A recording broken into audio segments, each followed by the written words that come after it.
What's up, everyone? Welcome back to Rob's Gaming Table. Today on the table we're playing this game right here. This one right here. Too Many Bones Undertow. Jack, Derek, John, welcome to the chat. Hey, everyone else who's there who can't chat because you're watching on a Chromecast or something and can't chat, but say hi in the chat. And Jack, I see your question there. Thank you. Congratulations, he says, on getting your Too Many Bones expansion. No, thank you to everybody who donated to that fundraiser. Without you guys, we wouldn't have this already. Might not have had it till like the new year, but thank you, everyone, for accelerating that, getting it. I appreciate that. So does Mel. She's super excited to play with me. She just has like a conference, so tomorrow she has a conference, so she has to like get up early. She has to go to bed early tonight, all this stuff, so she can't play with me. We're gonna play tonight, but we'll have to do that probably Saturday. But Jack's saying, any update on when you're getting your Dark Souls expansion? No, I see people posting on the comments for the Dark Souls, the board game Kickstarter page. I check it every few days, and I see like no Canadians saying they got it. Lots of Canadians saying anyone hear from anybody about it. Last week, I messaged on Quartermaster Logistics, the guys who did all the shipping in the US. They are also who is handling the Canadian shipping, but how they do it, I think they're waiting on all the components to come in, and then they load it on a truck. They drive it from Florida all the way up to Ontario and to a FedEx warehouse there, and then from that FedEx warehouse, they will ship it from there. But when I messaged Quartermaster Logistics last week, probably about 7 or 8 days ago, they said they were in talks with Steamforge to try to figure things out, kind of thing. It's on their Facebook page. I put it on there for their announcement about shipping Dark Souls to harass them, but they said they're still working with Steamforge Games for some additional details or something. I bet it's stuck at the border. They didn't do the proper paperwork, or there's extra fees that they're probably trying to get Steamforge to cover or sort out, or customs work, whatever needs to be sorted out before it can even make it into Canada. So supposedly, it should be on its way, or maybe next week, I guess. I doubt it's coming this week, now that it's Thursday, but at least it's not a holiday here in Canada, so there's a possibility we could get shipping notices. But Quartermaster Logistics, if they're sending out the emails, they're probably on holidays today and tomorrow, right? So, hey, from Germany, Sasha, how's it going? But yes, and happy Thanksgiving to all our friends in the US on their holiday. And yeah. So I figured I'd do some streaming today and tomorrow, because I figured a lot of you guys are off. If you're not at malls or Walmarts or Targets or whatever, punching each other in the face for TV deals, which I've done. I've been there. I've driven down on the Black Friday, across the border into the US to do some Black Friday shenanigans. It was a fun year we did that.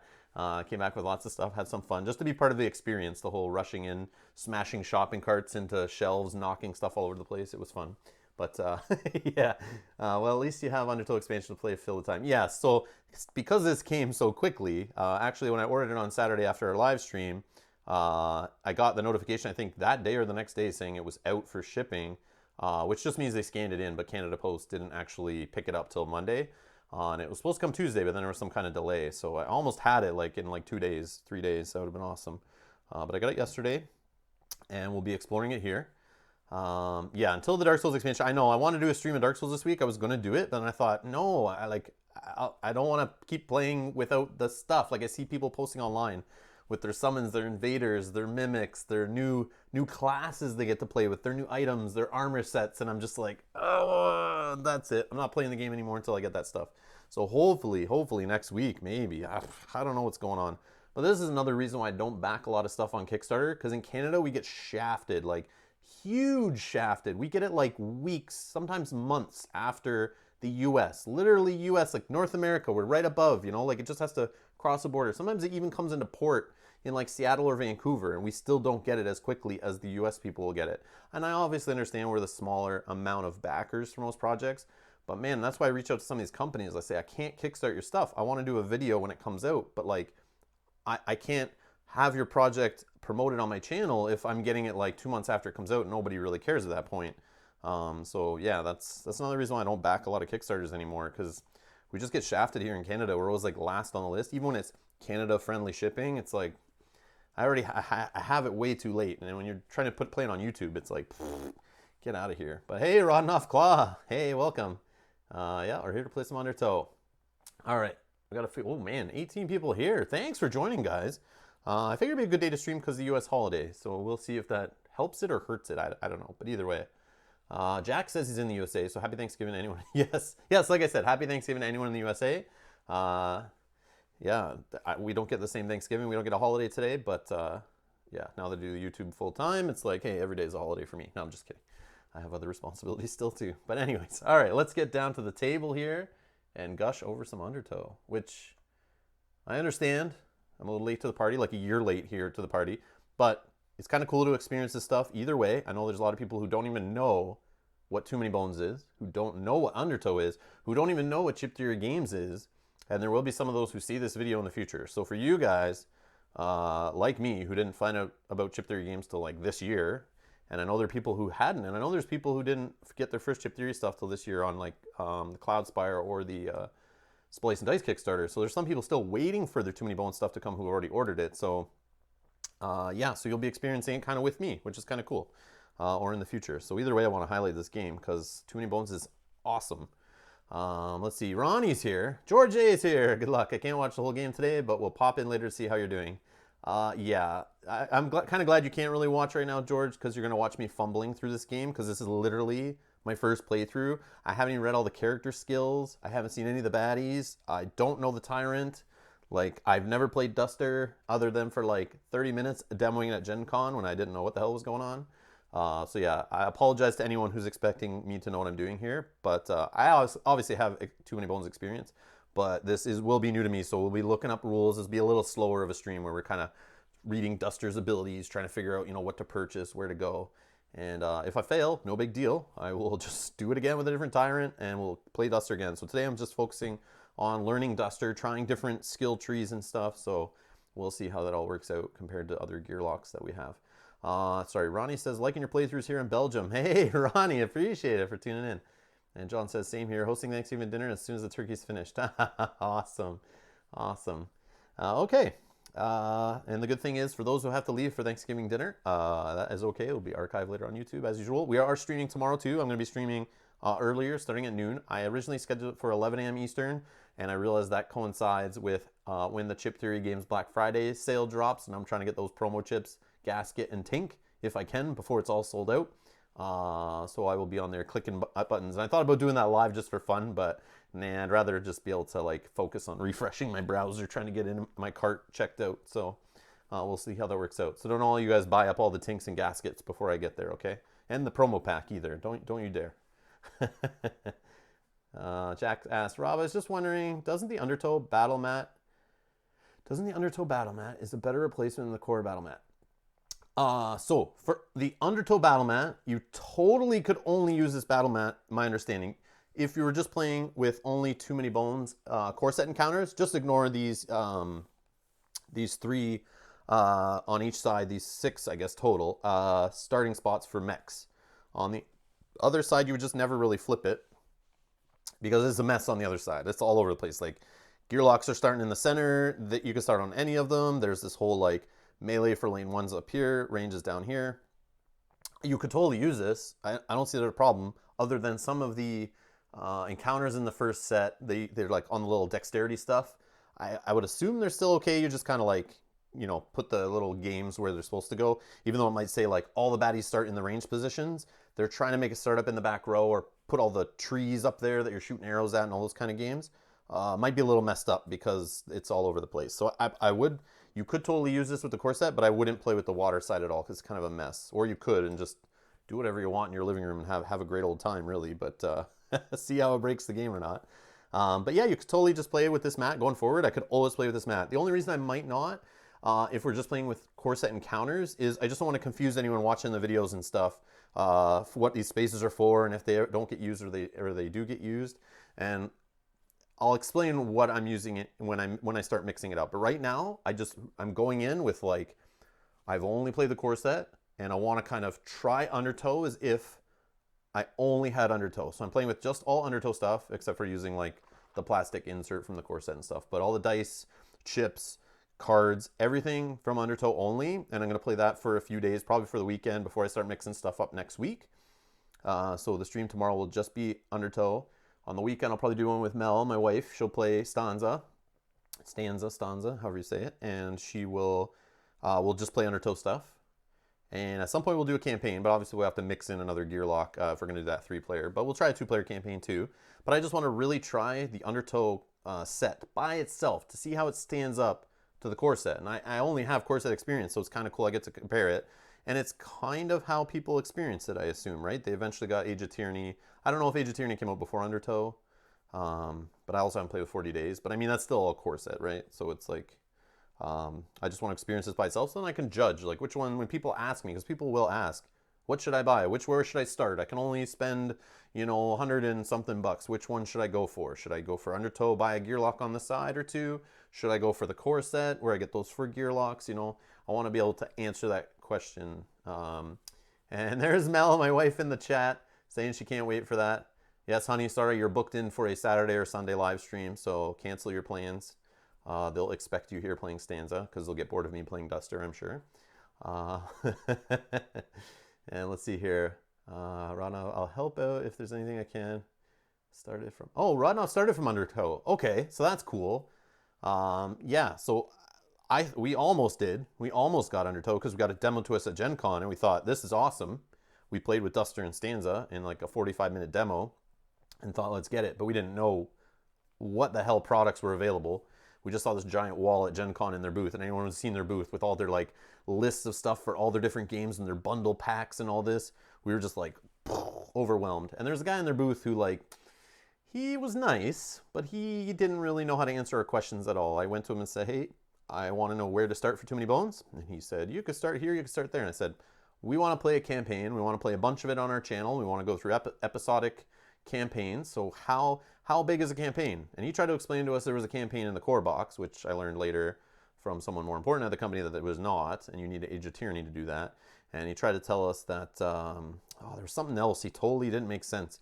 And we were just super confused after talking to him. It didn't make any sense. But we went back the next day and talked to someone higher up in the company who knew what they were doing. He might have been just a volunteer at the booth too. So, but we were lost. We went home, back to our hotel, spent the evening, like literally probably like 5 hours, maybe not 5 hours, maybe like 3 hours, watching videos, researching, reading reviews online, trying to find out which products to get to start with. And then when we went back, we ended up talking to someone who knew what they were doing. And he was just like, no, you need the core set, you need Age of Tyranny, that'll do a nice long campaign. Here's Gilly and Nugget. Those are great gear locks to mix in to show you how the expansions kind of, you can switch gear locks in and out from any set and it'll work. And that was cool. So here we are with Undertow. All right, so enough rambling here. And yeah. All right, we'll get on with our Undertow. So I picked Barnacle. And the reason why I picked Barnacle, I'm pretty sure when I read before, when I was reading yesterday morning, that in the campaign, which is not as cool as I thought it was, but it should still be fun. I think you face Barnacle first. So in my mind, he's kind of like, I'm assuming they're setting him up because he's like an easier tyrant, or like the first one you should kind of start off with. Kind of like they use Drellin or Molmesh, I see are like recommended by people for the first one. Sorry, I just want to double check. Who do they fight in this example? I never read this example battle stuff. I probably should.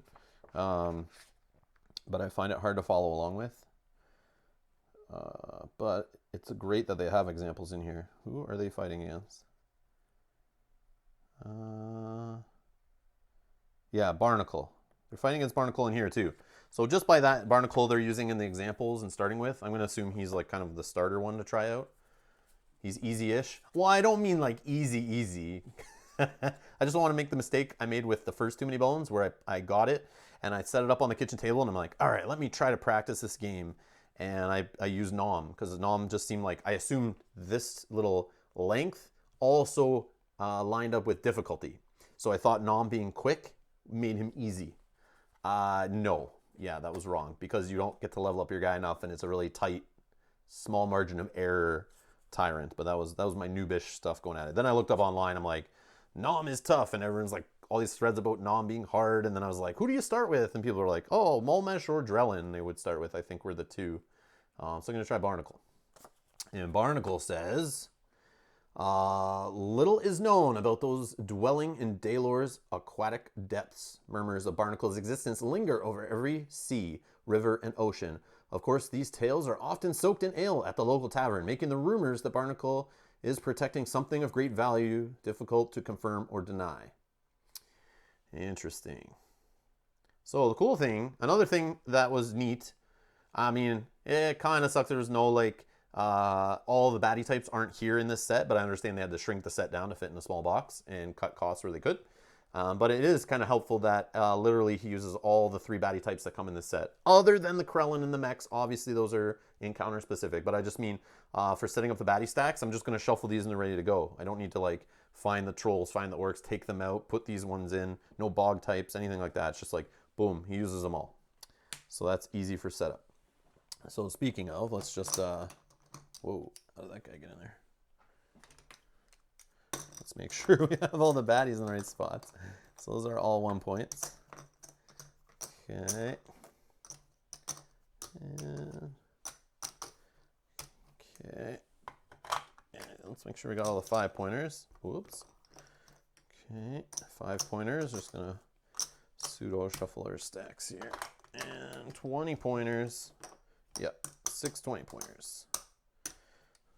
So you guys are going to get to watch me be surprised by some of these traits. And obviously the stuff I've gotten used to in Too Many Bones, the habits I've picked up, the getting used to what baddies you're going to see, being able to know what's coming up in the stack, what we've seen, what we haven't seen. I've gotten to know that set of enemies pretty well. And in this case, I can assume, because there's scales, beasts, and goblins, that I'm going to see like mischief, lashback, flight, that kind of fly and dive. And maybe compound and hardy in the scales, but I don't know. And I know there's a bunch of skills on that damn sheet that I've never seen before, because I kind of glanced over them a while back. And even like a couple days ago, I was looking at them, just kind of glancing. And I also watched part of, shout out to Shannon from Chip Theory Games. Before she worked there, I see people saying she had a YouTube channel, Adventures in Board Gaming. So I started watching like the first episode of her playing 2 players. She has a series with Duster and Stanza playing through Undertow from like a year ago. So if you haven't watched that, go check that out too after this. It's Adventures in Board Gaming is the YouTube channel. I've subscribed there, like those videos. Hopefully she does more of those in the future because they're pretty good. So go check those out. Let's see. Rob, don't you play him on the water? So on this adventure mat, like here's another thing. I was kind of looking at this before I went live, and I see like Obendar, and he is 5 progress points needed, and in 8 days. Okay, so 5, yes, 5. 1, 2, 3, 4. Now 5 could be here, but I'm gonna say he's not in the forest, or 5 could be down here, and this I would assume is the water. There's like a circle here, so that's where I think he goes, in Deadlock Bay, but I don't really know. It doesn't tell you. Obviously, it's an add-on. It doesn't come with instructions. That's Chip Theory's thing. Is kind of like, I was kind of disappointed the Age of Tyranny, not Age of Tyranny, 40 Days in Daylore didn't come with like any instructions how to use the extra tyrant encounters and stuff. So I had to like Google that, and I find I Google a lot with these games of theirs to kind of look things up. So like they kind of leave stuff out in the rules, and I don't know if they designed some stuff after the rules books already kind of like finalized or not, but. Yeah, I just find a lot of Googling, and especially, I don't mind if it's not in the rule book, but it better be in your FAQ, and a lot of times, like, I look in FAQ, I go through the giant FAQ for whatever, and there's no answers to that kind of stuff in there, so I'm surprised, but I see people asking a lot online. Yeah. But anyways, my one small negative, nitpicking, okay. So his game length is 1 out of 6, so pretty short. And on the back here, so this is the title bout. So we're going to battle against him eventually. It's on the water. We're going to place tentacles 1 to 4. So he has these little tentacles, which is kind of cool. I found them. I got 1 to 4, I believe. Let's just double check. 4, 2, 3, and 1. Okay. And they'll have different, like, they're Krellin, or Krelm. So they start on the side of the raft in the water, which we'll get to as we see Krellin. I'll get to those later. But they all have different attack and defense and health and stuff, so they're like annoying baddies, but that is super sick that he has like tentacles to deal with. So you get 1 to 4 in the starting positions. Party of 1 only uses tentacles of 1 to 4, so we're just using Duster. Obviously we're playing solo today. Then you add Barnacle to the bottom of the battle queue. Tentacles added after round 1 are placed on the bottom of the innie meter. And Barnacle moves to the top. Tentacles do not roll Tyrant die. And then Tyrant skills, he has To the Deep. At the end of each round, if Barnacle is on the battle mat and there are still tentacles in the battle queue, Barnacle will leave the battle to the bottom of the battle queue, resetting his HP, and will not re-enter the battle for the next round. Was this battle like straight out of like Final Fantasy VI? That Octorok or whatever his name is, or Octo something guy. I'm getting memory flashbacks of playing that as a teenager. Final Fantasy III on Super Nintendo for anyone back in the day. Recuperate. Withdraw an injured tentacle from the battle mat and place it back on the battle queue. So that's his Tyrant die, which I brought out here somewhere. So on 3 sides, he has this Recuperate. So he withdraws an injured tentacle from the battle mat and places it back in the battle queue. So it'll obviously come back at full health. That's how baddies re-enter the mat. And then Tentacle Wrap is this little heart on 3 other sides. And it says, target the strongest opposing unit adjacent to a tentacle. Place a target on any available Krellin starting position player's choice. So it basically pulls you into the water. So that sounds amazing. I cannot wait to play on this raft. Like, oh man, this is good stuff. Even if it kicks my butt, I cannot wait. Hopefully I make it to that Tyrant fight. If not, we'll clean it up and start again. Okay, so I have his 2 Tyrant encounters. Barnacle 1 of 2, Barnacle 2 of 2. Okay, and he is 8 days. So in this one, another thing, there's only day 1 and 2 encounters. So another cost-cutting measure, I'm sure. And only 4 of each. But nothing wrong with that. Nothing wrong with that. Still better variety than was in the core set for day 1, 2, and 3. Am I right? Am I right? Same 1 to 3 over and over again. So I don't know any of these yet. So we'll just take that as our number 1. And our number 2. And if anyone has any questions, let me know in the chat. I'm obviously new to this and experiencing it. And nobody spoil anything for me. Let me get my butt kicked. Or, you know, feel free to recommend certain dice and stuff for sure. Because I don't really know where to go with Duster. But we'll look at the starting stuff mentioned on the reference sheet for sure. Which we'll get into Duster in 1 second. We'll go to the reference sheet and take a peek. Okay, so let's get rid of those day 1 to 2s. So there they are for us. And then we need solo. I'm using the solo deck because I'm only playing with 1 gear lock. They give you 12 solo cards, similar to the core set. Obviously all new and all fresh, I'm sure, and involving mechs and Krellin, or getting some different kinds of loot and stuff, because this has its own loot deck, its own trove loot deck. We're totally playing Undertow only here. So I'm going to see a whole bunch of loot and trove loot. I don't know what I'm looking for either. So yeah. Like, at least I kind of knew the whole loot deck from the first set already, from playing it so many times. Not the trove loot, though. I've not seen all the trove loot from the core set still. And I've played it so much. I'm assuming I haven't seen it all. Or have used it all. Sometimes we get stuff, I don't even use it. I end up throwing it away, or it gets lost, or whatever. In a lot of playthroughs, I don't even get any trove loot. So I'm still experiencing that. And plus, we have 40 days in Daylor, so that'll spice it up even more. 8 minus 2. You take away 2 in this set, because you only have day 1 and 2 encounters. So we need 5. So I'm going to take 5 solo encounters. The rest I'll just throw back here. And the Tyrant encounters. So, oops, I don't need to shuffle those ones. Let's just shuffle these ones. And this is your new cover card for your quest. So they made some new art on there. And I have something interesting. I'm going to reach out to Chip Theory. Something cool, like kind of cool in this set. It's not game breaking at all. And I'm not complaining. Mistakes happen. Quality control is sometimes an issue, but the game is awesome still, and this is totally playable. But on one of my decks that came out of the pack that I opened, and I noticed this in the unboxing, and then I kind of spread out the cards later and compared it to the core set and half the other cards in this box. But on one side of a whole stack of cards that I got, there's like no coating. It's like, feels like paper. Like, it's very smooth. Like, there's none of that rough coating. But on the opposite side, it's like double thick coating. So it's like actually blurry, and like the text on the encounter cards, not all of them, only the ones that were in the one set. And you can tell it didn't happen to all the cards that I have. So I can feel it on this Tyrant encounter. But it's just interesting. I don't know if anyone else experienced this before with these PVC cards. But this one's fine. This one I can feel. It has the normal coating, feels just like of Cloudspire cards I have, feels just like half the cards in this box, feels just like the core set cards. But this tire encounter, I don't know if you guys can notice, this camera is not the best for focus and stuff, but the card on the right has like a double thick layer of like, it's like sandpaper, like it was sprayed twice with the coating. But on the other side, it has no coating. So what I think happened in the factory is it never flipped to coat the other side, so it got double coated, however the machine works. So yeah, I'm just gonna reach out to them. I mean, it's totally usable and readable. I just want to make sure on video it's just as clear. That's the only thing. So I'm gonna ask if that's a thing. But yeah, half the cards in this set have like double the gloss on one side.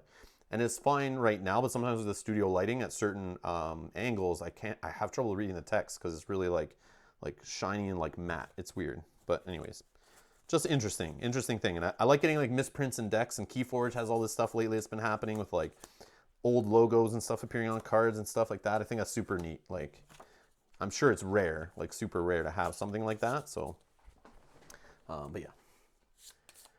You find out what that loot card taped to the bottom of your box is for? Yeah, I did. Oh man, I can't get into it.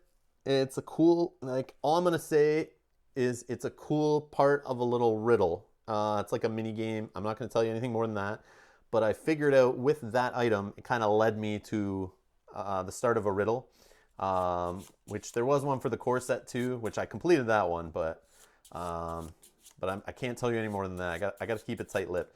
But I'm gonna work on the riddle for this one, which I haven't even barely started. But yeah, and I know some of you guys know all about it in the chat, but don't say anything. But yeah, if it's at least like a little hidden like Easter egg riddle kind of thing, which is kind of awesome. It's just something extra that they do for Too Many Bones games.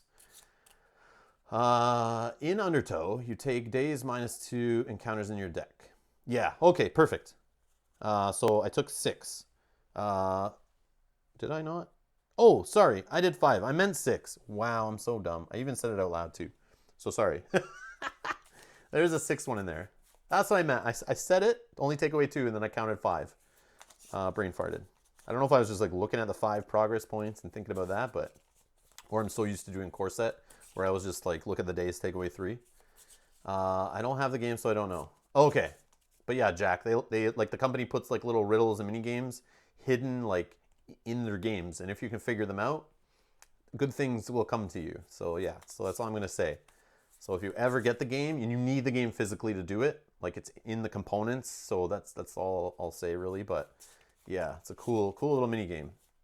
My wife and I, for the core set, spent like an evening on a Friday. We just like realized it, and we ended up spending hours like trying to figure it out and solve it, and it was super fun. We were like, my daughter was getting involved. We were like, yeah, it was trying to figure out this riddle, and it was super cool. But yeah. All right, so let's look away.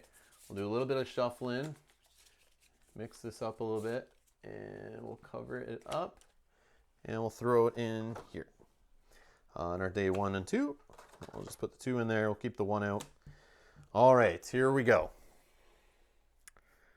Your move. So it says breathe. Chaos is everywhere. Guards, mechs, chaos, more guards. Deep breath. It's time to move. But nothing could be more dangerous. The nearby surroundings are unknown, but there is a guard just up ahead with his back turned. A quick move and anything he's holding could probably be stolen and put to good use. Maybe a few minutes to get the lay of the land would be beneficial, but the opportunity for extra wares will be lost. Deep breath, time to move. So we got peaceful encounters, no battles here. First option would be land. So they got the land symbol, even though it's not a battle. Find a lookout perch. Reveal the first baddie from each baddie stack and cycle any to the bottom of the stacks if desired. If cycled, reveal the next baddie in the stack. Oh, that's cool. So it kind of gets you an idea of what's coming up next for each stack, which is cool. Or, got to pick a pocket or 2. The guard's pack is embroidered. Lionel Bart is an odd name for an Obendar guard. I'm assuming that's some kind of inside joke or something from another game, World of Warcraft or something, I don't know, but these guys like putting in their humor for like old school gamers. Loot, and more loot would be cool. And a progress point. or a training point. Oh, that's another thing we'll get into. So before deciding, I'm going to play on the medium difficulty for my first time with Duster here. I know you guys are going to make fun of me in the chat, but I'm going to do it, which is all good. I don't mind harassment. All right, so I'll take a health, and I get 1 training point, which I have to go with Duster's Dagger. I love Duster's Dagger. If you guys seen our Age of Tyranny playthrough, Duster's Dagger, it was my thing. Or at least I had fun using it almost the entire time. But so I'm going to take Duster's Dagger. Or should I take a Dex? No, let's just take Duster's Dagger. We'll take a Dex with this if we do this training point here. Now here's the thing. I'm brand new and looking at with Undertow. And if I see the top baddies on the stacks, I don't know if they're better or not than other baddies in the stacks. So I think in this first playthrough, I'm going to literally not give a crap about scouting until I've seen at least a few battles worth of baddies to kind of know what I have to deal with. Obviously, I know the base skills from the first set, and I assume some of those are in here. So if I'm like trying to avoid mischief, I might toss some goblins away. But I don't know what they're all doing, so we'll see. I think we'll just go crazy with the loot, though, maybe. I don't know. How good is the loot in this game? That's the question. But a training point. Yeah, I might just do the first one just for the training point. But I think I'll actually go for loot. Just to get some heals, hopefully. And that might keep me alive earlier in the playthrough, I think. Since I'm playing solo, I might be a little messy. She only has 4 health right now. We also have Nightshade, who maybe I can get some loot to help with Nightshade. I don't know. But, yeah. So let's talk about Duster. 1 second here. The gear lock I'm playing with, probably doing this all out of order. Let me just find her sheet here. All right, here we go. Let's talk about Duster. Okay, so Duster has a difficulty in co-op of 1, a difficulty in solo of 2, and I'm playing solo right now, so she's like halfway difficult. No, that's okay. She starts on the gear lock mat. Oh no, sorry, that's just talking about the skills. So she's initiative die is 3, 3, 4, 5, 5, 6. Nightshades is 3 or 6, half and half. So let's go to the other side of her sheet first here. So expelled from Gearlock Academy at a young age for defiance and bullying, Duster spent much of her childhood in the wildest regions of the Deepwood. Making friends with the wolves, she developed a special relationship with one in particular. This connection with wolves gives her both a killer instinct and a killer ally in battle. All right. And it says here, the only question is whether Nightshade or I will strike the killing blow. Ooh, dark, very dark. So beginner building strat. Let me zoom out a bit here so you guys can see this. There we go. So it says on the right side of your screen there, stats. Grabbing a couple of early HP early, will help with survivability. Dex and another attack die will provide more flexibility as the adventure wears on. Skills are recommending consider battle smoked for survivability, or bottled smoke, sorry. Bottled smoke is an orange die. You can roll here. This one, I don't know if this is a bad angle to show this, but you can roll this bottled smoke and basically it will put an untargetable effect die on you. But 2 sides are bones and 4 sides are that bottled smoke thing. And we'll look more closely at all her dice here. All right, so you guys can see that. All right, her innate. Duster may start on any position on the battle mat, which is awesome. I'm super excited to try this and see if I can use it to my advantage and not mess me up too much. She also starts with Nightshade's initiative die in 13 and the chip for Nightshade. So Nightshade's here, 2 health. Nightshade by default has 2 health and 2 attack, but obviously it can go up, can be raised. It's a beast type, but not a baddie. Just it's like an ally, but it does have the beast type logo on it. So I don't know if there's anything in this game that actually can affect beast types on the mat, but units, beast type units.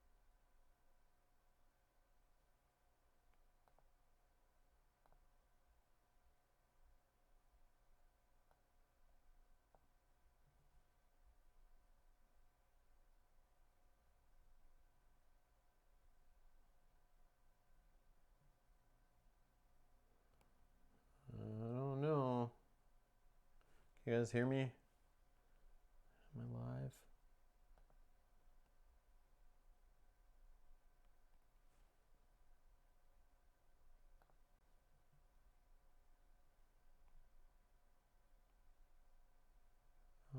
is going on? Sorry, guys. Yeah, my app crashed here, the streaming app, which got an update yesterday, which I hate when it updates because then I get worried, like, what have they messed with? Good to see you. Hey, you're back. Hey, Vinyl, I don't know how long I was out for there. Nobody said anything. Oh, man. I don't know how long the stream was out, but I'm rambling on here about Duster and nobody's even there. All right, let's see if I can get it set up again here. Yeah, sorry guys. I don't know what happened there, but yeah, the streaming app was just like locked up. I couldn't press any buttons on it or anything, and I had to kill it. So yeah, all right. So I was just rambling on about Duster here. I don't know when it cut out, but let's see. I've been trying to get into the stream for about 10 minutes and never did see it. Oh, man. Weird. Nobody let me know that it went down.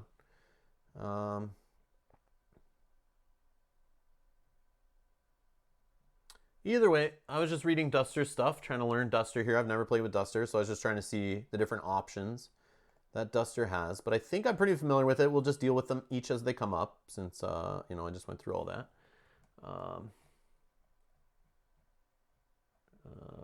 But yeah, I think we're good. So let's get back to the board here. Whoops, wrong one. All right. So, so what I chose at the start, I got 1 the health, Duster's Dagger. For this first day encounter, I'm going to choose the loot option and take 3 loot. So first loot is Loose Wires. Increase your dex by 1. Place this loot in your prep area to remind you of use. So that is pretty cool.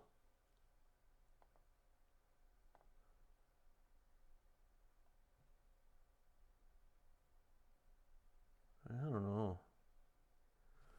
The streaming app's being weird. Duster is evil. She's a tyrant. She's big on dots like bleeding poison. Oh, okay. Okay. I mean, he. Is it a guy or a girl?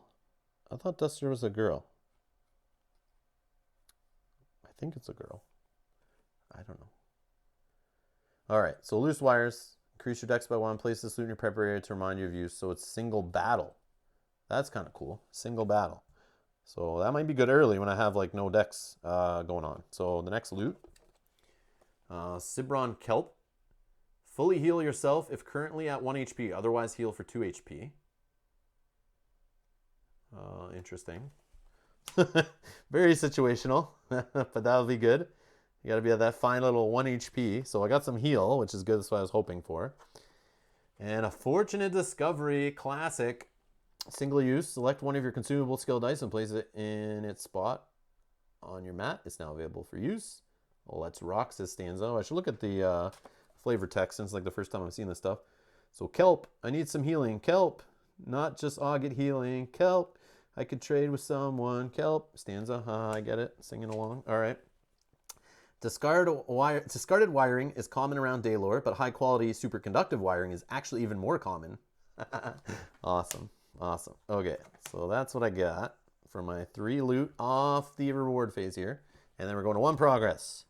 So we're actually leaving Obendar and going south now. That's the whole thing with Undertow. We're going south. The other side of the map was actually going up north, which is kind of cool. So we're going to experience whole different locations and areas in the story here. So yeah, that's our first encounter done. So we'll throw that up there. So we got a progress. Recovery phase. I guess we'll toss for a consumable. We'll toss a Fortunate Discovery. And we'll grab... I'm going to grab the Poison Dip here. Let's see what that one is. Or Blade Dip. So it says right there at the bottom, you can see it. Roll this skill die. Roll this skill when acquired and place it in a lock slot. Reduce 1 to apply the poison effect to your attack dice before rolling. Bones rolled on the attack dice negate this poison. If no bones are rolled, place a poison effect die on the target equal to the number of attack dice rolled. Max 3 poison. Obviously, you can only get the 3 on 1 die. Exhaust when Blade Dip would reach 0. So that's kind of cool. So it's like a risk. Like you could roll extra dice looking for a higher poison, but you might get a bone and the poison's negated. Or you roll less dice to try to get that poison to really go through. So a cool little decision we'll have to do each time. Blade dip, says Rod. No. But it's harder to apply than it looks. Yeah, no, it's like it's gonna be a tough choice when to actually do it. And if I really need poison to go on an enemy, I probably just roll one attack die, right? If you just want to get that poison through. But then again, you want to roll more attack dice to get more damage through at the time. But then again, if it's like a hardy opponent, then maybe you just roll one, right? And try to just get the poison on him. So he's damaging himself. Assuming hardy is even in this set, but in my mind, I'm thinking hardy from the first set for sure. I like Duster's dice colors. Yeah, it's awesome. I love how it pops. It's like nice pink. It's very cool. All right, so let's roll it. I got the 2, so we're gonna put that in a lock slot. So I choose when to tick that down, when to dip my blade in the poison little satchel I'm carrying along here. All right. Anything else here in the recovery phase? Well, nothing else happened. I can scout, I guess, with our new little 6-sided black and blue die here. So I get a 1. So let's take a look at our first 1-point baddie. What do we get here? We got a Goblin Devastator. Has 3 health, 4 initiative, 1 attack die, 1 defense die. Detonate 2 and Careless on the backup plan. And in a tie, I would go for the weakest gear lock. It is a Goblin. So it is a... usually these are like the mischief guys or the signal guys, but they have a new word, Detonate 2. So I'm going to find out what the heck that does. And I'm so sorry for everyone who knows what these all do. This is new for me. So let's see here. But it'll help people who have seen this for the first time and maybe you're like, ooh, what's Undertow? Or who have watched all our other playthroughs and have not seen Undertow and only the core set. What was I looking for again? Detonate. That's up here, Rob. In the D's. All right. At the end of a movement phase, if this unit is at less than full HP, it will defeat itself and deal number of true damage to each adjacent position. This guy feels like he's right out of Cloudspire. That's awesome. So he's like a little bomb once he has less. So kind of like the rage skill or talent from the first Too Many Bones. If they're less than such HP, less than full HP, they'll roll so many attack dice. He's just going to blow up. Which, since it does it to positions and it's true damage, it'll get through defense and it'll even hit his own guys possibly, which is cool. And the Careless, it's cute the way they have Careless. So if I ignore this guy, he will do it to himself eventually, I assume. And he's rolling defense too, so. But that's cool. So I'll keep him on top. That seems neat. It sucks it could kill Nightshade in like one shot, but let's see what the chat's saying here. They're pink? Sorry, I'm colorblind. Finally, are you messing with me? Justin, who plays on the channel, is seriously colorblind, and man, it's tough sometimes playing certain games with him. We have to like explain what certain pieces are his or not his, depending on color and stuff. So we get to test out how well a game is put together with colorblind people in mind. Rodnov Claw, spoiler, Hardy is there. Okay. I won't read that then. Okay, no spoilers. Yeah, I'll skip past that comment. Okay. Sorry. Boom. Detonate is in Too Many Bones. Green goop explosion splat. All right, so we're going to go on here. That was it for recovery because I don't need to heal. I scouted. I don't need to trade any loot with anybody. I'm playing solo. No lockpicking attempt. So I think we're good to go. And if anyone in the chat, any Undertow stuff that I totally skip over and miss, and I'll probably need some help with the mechs and the crown, we'll look that up when we get to it, but I have no experience playing against them, so I might need to double check the rules for that. But if you guys can help, if I miss anything Undertow related or new that I totally just glaze over, please let me know. So on to day 2. And let's find our day 2. So we got settling into our adventure. Now that Obadar is safely in the past, thoughts turn to the task of building a raft to navigate the Cibron. Chopping down trees is tiring. Splinter getting work, but the sounds of loud quarreling nearby reveal a simpler option. A group of unsuspecting barbarians with piles of stolen resources strewn about their camp. Brick, lumber, grain, ore, rice, wool. So much wool. At the moment, the entire group is puzzling over how to build a catapult from 2 wood and 3 brick. Take on the whole group is doable, but perhaps a little tough. If we made some subtle noises from the tree line, maybe we can lure a few of them away and search for a robber who might steal their stash at random. All right, this is all a Catan joke here. I think that's hilarious. But yeah. That's awesome. This is awesome. All right. So here we go. So we got options on the back. Battle or battle. We have land or land. This distraction worked. Now this is nobody's largest army. Ha ha ha. Battle queues, baddie points, subtract one baddie point, gearlocks have surprise. So that's obviously the easier option. Anytime you see you get surprise, like that's the easy route. Then you have the longest road always leads to victory. Attack them all. Battle queues, baddie points. I say we go for this one because we could get some more loot. But the first one we get no other option. But if we win, so that's the risk. We could go easy option and for sure get the rewards of a progress to training points. But going for the greedier option, it's like all or nothing, right? So I'll be greedy. Catan reference, yes. Jack says, Rob, for all of the references rules, couldn't you use the full reference sheet from the 40 days expansion since it has all the rules on that sheet? No, it only has on that sheet just baddie skills. And it has some of the encounter reference stuff. But I believe, I don't have it in front of me. Or do I? Did I put it in here? I don't think I have. No, I don't have it. It's on another table. But it just has all the baddie skills. It doesn't have like the lockpicking stuff and the options for recovery phase. Not that I need those most times. But no, you can't just replace it completely. It is something you definitely could have at the table, and it's great for multiplayer, so people can like pass around multiple reference sheets if you're looking for. Yeah, if all you need are the baddie skills, then that sheet would work perfect. But then again, you're looking through more. So, but once you mix everything together, I'm assuming that sheet you'd need that sheet all the time. Very helpful. But yeah, but I'm just like I said at the start of the stream, I'm just playing with Undertow stuff. I'm just trying to experience this product so that I'm a little more knowledgeable when someone asks me, Rob, where to start? You know, would it be okay just to buy Undertow, or would you recommend the core set heavily and get Undertow later, or Undertow first, core set later, or if I only wanted one option, which one would it be, kind of thing. So I'm trying to keep the blinders on and just play Undertow and experience that just like by itself. But yeah, eventually I'll mix everything in and we'll get crazy here. All right, so sorry, we're gonna do the battle queue baddie points.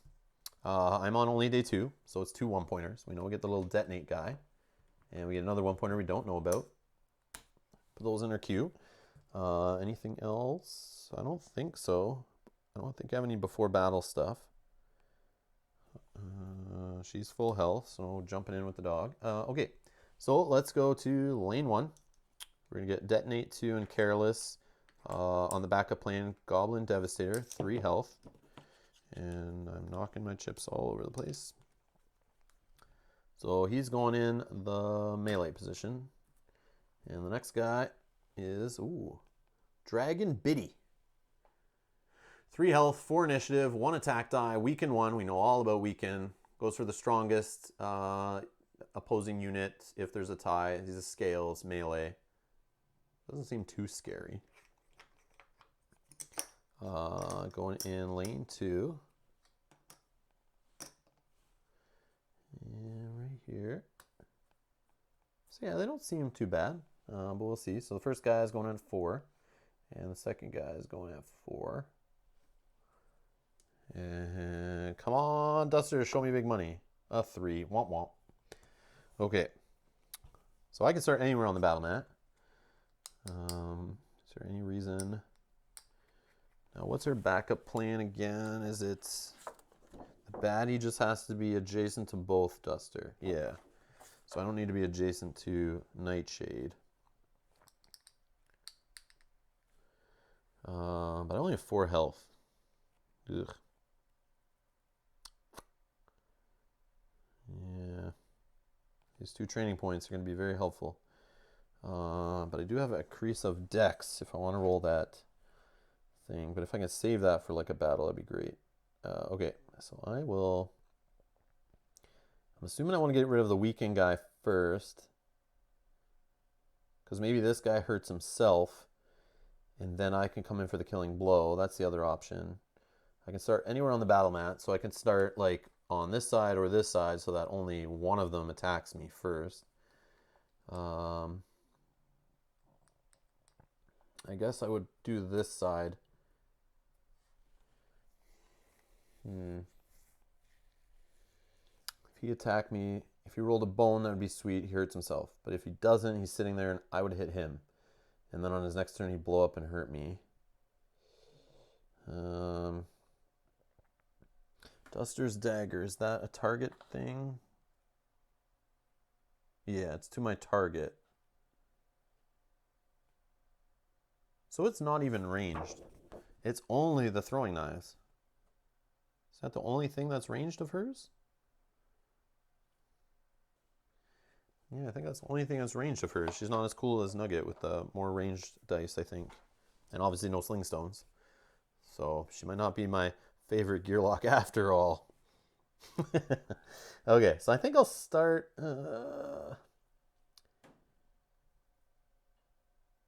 Yeah, I think I'll start here.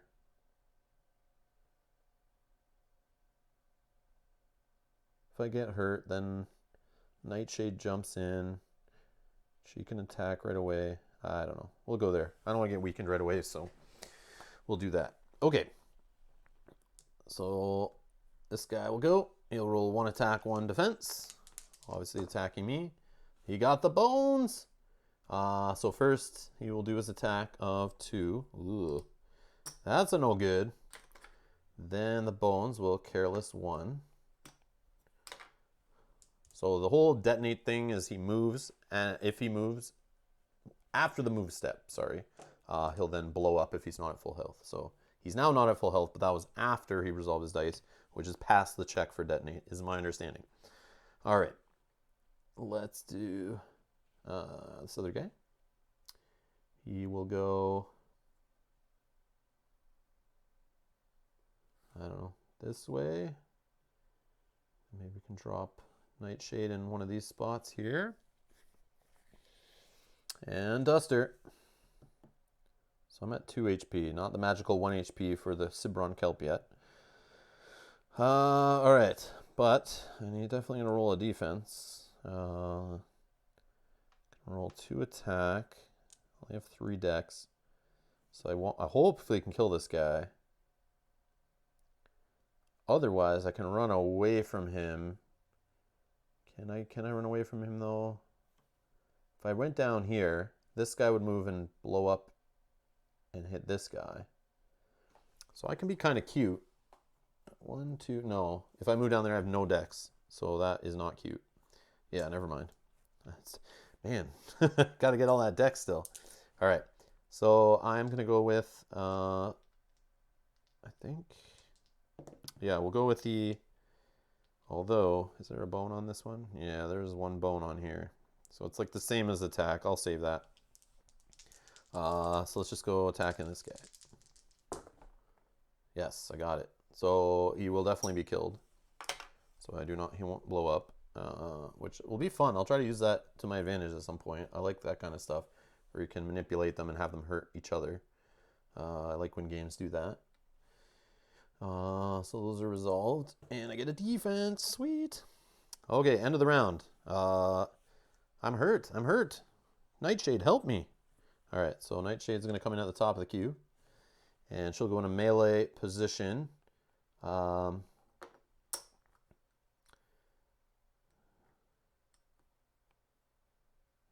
I'll go here. No. Oh yeah, I have to go. He'll attack the strongest, but if I keep Nightshade beside, it won't move anyway.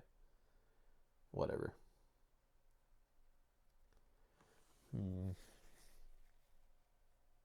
Yeah, I think we'll just put Nightshade there. Okay, round 2. Nightshade will go. Roll 2 attack dice. Only hits for 1. Bones do nothing with the Nightshade.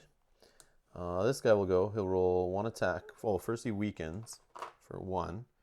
So I'm assuming that can go on this guy, and he'll just roll 1 less attack die. Whoops. We get 1 on Nightshade, so he's down to half health. Or she. I don't know if it's a guy or girl. Let's see. Oh, sorry. I should have been looking at the chat there. The wolf is in her range. Run away. Move 3 to get away from detonate. Use all your decks. I was debating doing that. That would have been funny. Does detonate hit the enemy too? Yes, it does. Yeah. Cavalor, thanks. Or Cavalor, sorry. Thanks for answering. I appreciate that. Vinyl Rabbit says, bad move. You wasted a turn when he was going to die anyways. Could have done damage to the dragon. Yeah, true. That is true. I'm learning.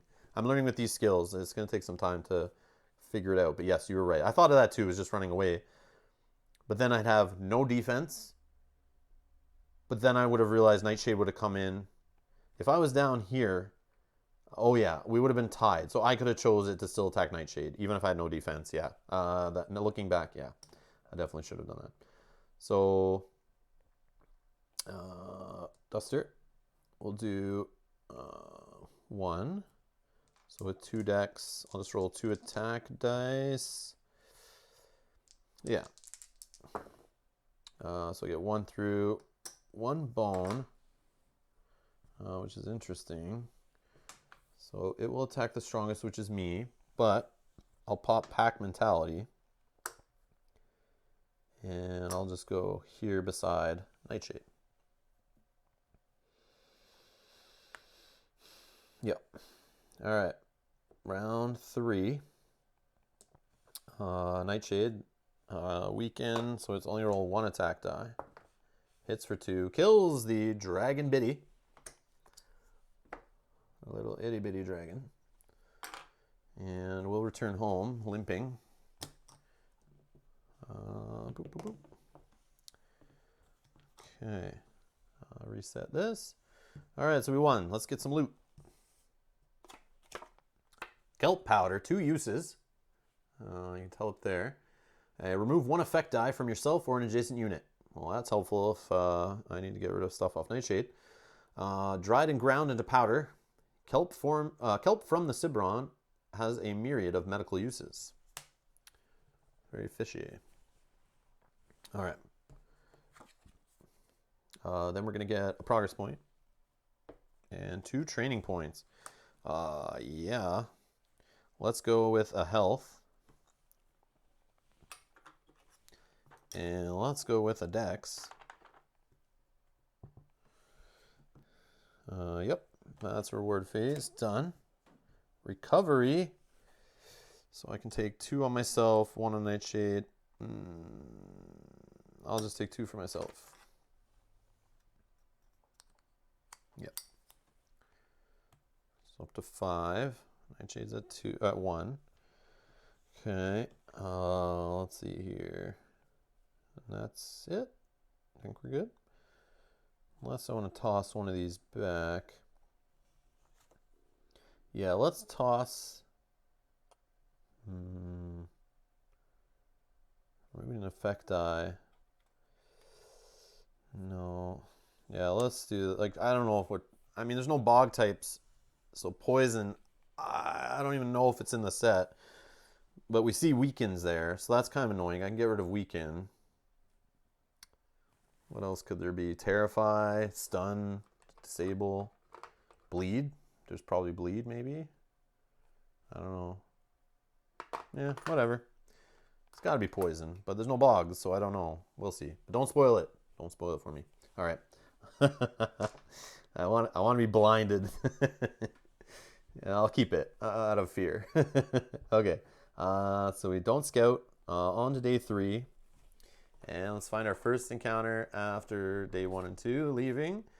Dance like no one is paddling.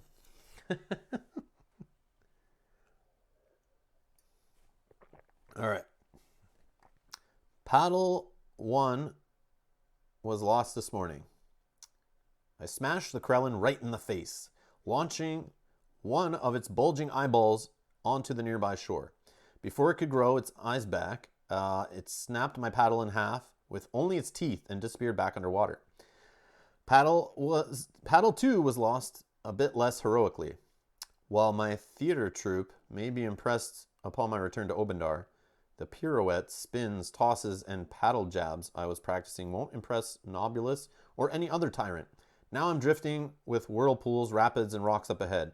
I need to find a paddle-worthy replacement and fast. All right. So peaceful on the top, water. Water on the bottom, battle. You can get an extra loot out of the bottom option. So the first one's probably easier. Let's see. Dismantle a portion of the raft to use as a paddle. Persistent. Add 2 wreckage chips to your raft at the beginning of your next battle with Kreln in battle queue. Player may choose whether to place wreckage chips. Oh, where to place wreckage chips, sorry. Remove this effect once chips are placed. Or, hey, there's the bottom feeder that took my paddle. Battle queue baddie points, including 2 Kreln. So I believe how that works is I look at the battle queue, and then, for example, it's 3 right now. So including means I'll take some of those points to pay for these Kreln, but I can only pay for 1 because I only have 3 points. So the other one's kind of tossed away and not used. That's how I understand how that works after reading the rules, but I could be totally wrong. But let me know in the chat. Let's see. Vinyl says if you had 40 days reference sheet, you would know these things. I don't want to know. I'm trying to experience this game like I only owned Undertow to see what it gives you in the set. Stop telling me to use that sheet. No, I'm just joking. But anyways, but yeah, so I'm just using what's here also to keep it simpler for myself. But I want to have fun exploring it and discovering. It's a new game. I love going into new games and just getting like smacked around because I don't know what's going on. Kind of like my obsession with Dark Souls and Demon Souls. The video games is I love going in there, getting beaten the crap out of, facing the same boss over and over again, night after night for hours, throwing my controller. And then eventually, once you defeat it, it feels oh so good. So I love going in kind of blind the first playthrough of a game or first couple playthroughs. And I like that discovery aspect. Another reason why I'm addicted to Keyforge. I love just like popping packs and seeing new combos and stuff without knowing. And every match you play is different. I love that. What did I miss? George, I've been waiting for you, man. We're literally on day 1 sitting here waiting. No, I'm just joking. We're on day 3. Going a little slow. The stream kind of crapped out. And I didn't know for like 10 minutes. Nobody told me in the chat except for Vinyl Rabbit. Much appreciated. But anyways. So I'm on day 3. So I'm going to choose, I think, the bottom one. Let's do the battle with the Kreln. And then I'll try to learn how Kreln work. Feel free to help me in the chat. I'm going to hopefully understand how it is. I read the rulebook a few times on the Kreln section. But yeah, we can get extra loot out of that option. Even though I don't have many spots to put loot, but maybe I'll try to use up. I don't see why I would. We'll see. Remove 1 effect die. I mean, I could always toss the kelp powder, worst case. But I'll have options. Okay, so let's do that first, or the second option. Hey, there's the bottom feeder that took my paddle. Battle queue's baddie points. So we're on day 3, 1 gear lock, 3 points. It's including Kreln. So I believe, let me just shuffle up these 3-point chips here. Okay. And I'll take the first Kreln. So that uses 3 points because it's including, right? So I don't take the second Kreln because I don't have enough points to fit it in. That's how I understand it. Is that correct, guys? Let me know. So this is what I have here. Battle queue, baddie points, including 2 Kreln. So I think I only take 1 because I only have 3 baddie points. Is this a reward from a previous encounter? No, we're starting day 3 encounter here. This is why is there? Oh, sorry. Yeah, sorry guys. Yep. Thanks, George.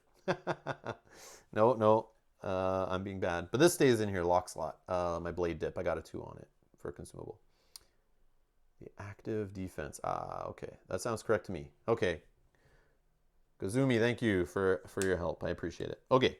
So I got 1 Kreln. That's all. Seems too easy. But, oh, then a 1-point baddie?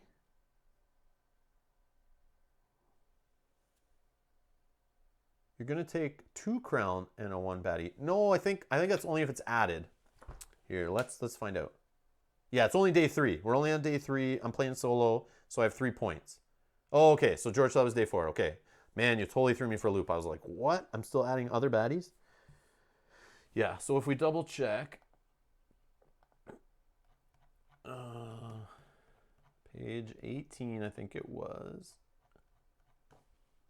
See if we can get, whoops, sorry. Page 18, just waiting for the rulebook to load for me here. Hello, is it gonna load? No? Nope, it's giving me an error. I don't know what happened. But anyways, yeah, by the way, the loot taped on the bottom of the box, absolutely not a production mistake.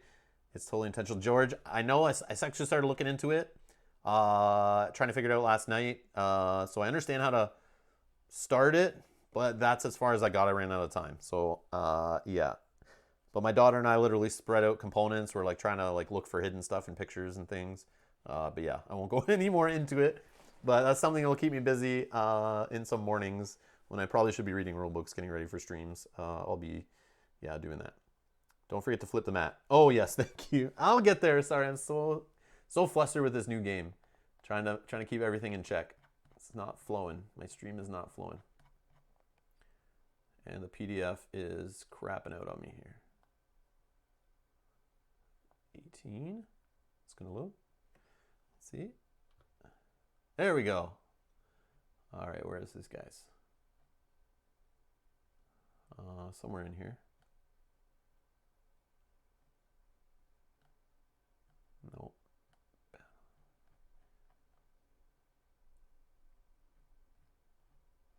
Oh, right here.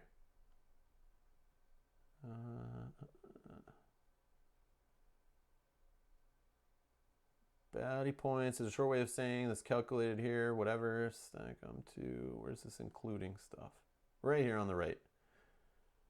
Baddie points, building a queue. Here's some examples. So yeah, if you're on day 4 for 2 people, it's 8. So if it's including mechs here, for including, you will subtract 3 for each mech you include. Do not use more than they will allow. Yeah, so I think that's right for including. Adding, you just add it on extra. So yeah, I think we're good there. Let's say it's harder than base box. Oh man, base box, like we spent a whole evening on that one. But it was so fun, so fun. Okay. I might reach out to you later for help, George. No, I'm just joking. I want to try to figure it out on my own. Okay. So we're going to go here for 3. Got another 3 baddie. We're on the raft side. So we're using water. That's what this little symbol here means. Little water symbol. We've only seen land up to this point, I think. So yeah, let's set it up. So that's it. All right. Very complicated here. We got one guy. He's going in lane 1. So these guys gets the lane 1 marker. He's going, so the Kreln have these starting positions on the outside. 1, 2, 3, 4, 5, and 6. So I'm going to roll a die to find out where he goes. 6. So he's got 4 health. Let's find out what he does. I have no idea what shock 1 is. But if we look at our Gearlock Adventuring Reference Guide, shock number, exhaust number skill dice, player's choice from target skills area, excluding dice used as counters. Oh, that's sucky. Wow. Okay, that's bad. Yeah, all right. So let's throw this guy on number 6. Okay. Where am I starting? 6. Yeah. Oh, this guy's going in 4. I should have done that. Okay. And where am I starting? So I'm at full health, so Nightshade's not coming in right now. And my understanding is I need to kind of be beside these guys, or at least beside where it'll move to. So if it starts at 6, on its next move, if I'm not here, it's going to move to 1. And then if I'm not up in here, it's going to smash the raft. That's how I understand how it works. Or at least roll 2 attack dice to try to smash the raft. Of course, it's going to hit and do it, I'm sure. I won't roll 2 bones. But I'm going first. So, like, obviously I want to be here to smash this guy first. So I'm also assuming, I didn't see it really in the rule book or anything that I know of, but I could be in either of these positions to still hit this guy, even though he's like diagonal to me. I'm pretty sure that's considered adjacent, like both of these spaces are. Like I would assume that has to work that way. But it's not like orthogonal or whatever, like up, down, left, right. It's like kind of diagonal. So Nightshade die should be in your mat, right? I think so. I think so until it comes out. I just keep putting it there because I keep thinking of it as like an initiative die. Bye-bye skill. No, not my dagger. So yeah, I got to get these out on the board before it does that, right? Or just not be its target. No, I'm okay. Let's just do that. That's fine. Okay. So I'll go first. And I have 4 decks. So let's just go all out on this guy. Do I blade dip right now? I don't think so. Let's just do Duster's Dagger in there, though. And we got, so on Duster's Dagger, I got 1 damage and bleed. So I'll exhaust that. Throw the bleed on there, if I can find the right die. And we'll take away 1. And then 1 more from my attack. I rolled a bones on the other attack dice, a defense. And not enough to have it die on its next turn. So it will exhaust Nightshade. I'm assuming that's how that works. Like, I don't know if Nightshade can't come in if this die is exhausted. I don't know. I'll look that up later, I guess. Okay. So it will go. Lose 1 from bleed. Down to 1 health. It doesn't need to move. So it's going to stay here because I'm here. We'll do the shock thing. We'll exhaust Nightshade. Then it will roll 2 attack dice on me. And it hits me for 2, but I block 1 with defense. Okay. I'm hurt, but Nightshade's exhausted, so I'm pretty sure she can't come in. Yeah, I don't know. Yes, Nightshade does get exhausted and can't come in. Wow, that's super cool. Okay, it's good to know. Thanks, George. I appreciate that. Not really, though. No, I'm just joking. You're making it harder. It's all good. I got this guy. I got this little fish. He's done. Okay, so I'll go. Let's roll 2 attack, a defense. Yeah, that's good. So I definitely kill it. And we win the battle. Yay! So I'll come back home. So this guy's in the defeat. I'm assuming these stack have like a defeated pile and that like the little crown thing. And they just cycle through. Okay. So let's do the loot first. Let's get that out of there. Loot. Non-essential oils. 3 uses. You may reroll your initiative die during battle setup. Oh boy, I like that ability. That's great. All right, let's see what else we get. 1 more loot here on the bottom. Simple Snare, 2 uses. During an opposing unit's turn, after that unit moves 1 position, use this to cancel remaining movement. Oh, hold on. I want to read the flavor text on non-essential oils first. I'm not convinced these are helping anything at all, says Patches. Then the Simple Snare says, the apes seem to have memorized every snare they've placed in the jungle. They have not, however, memorized the snares that we Gearlocks have placed. This is from Duster's Journal. All right, so snare.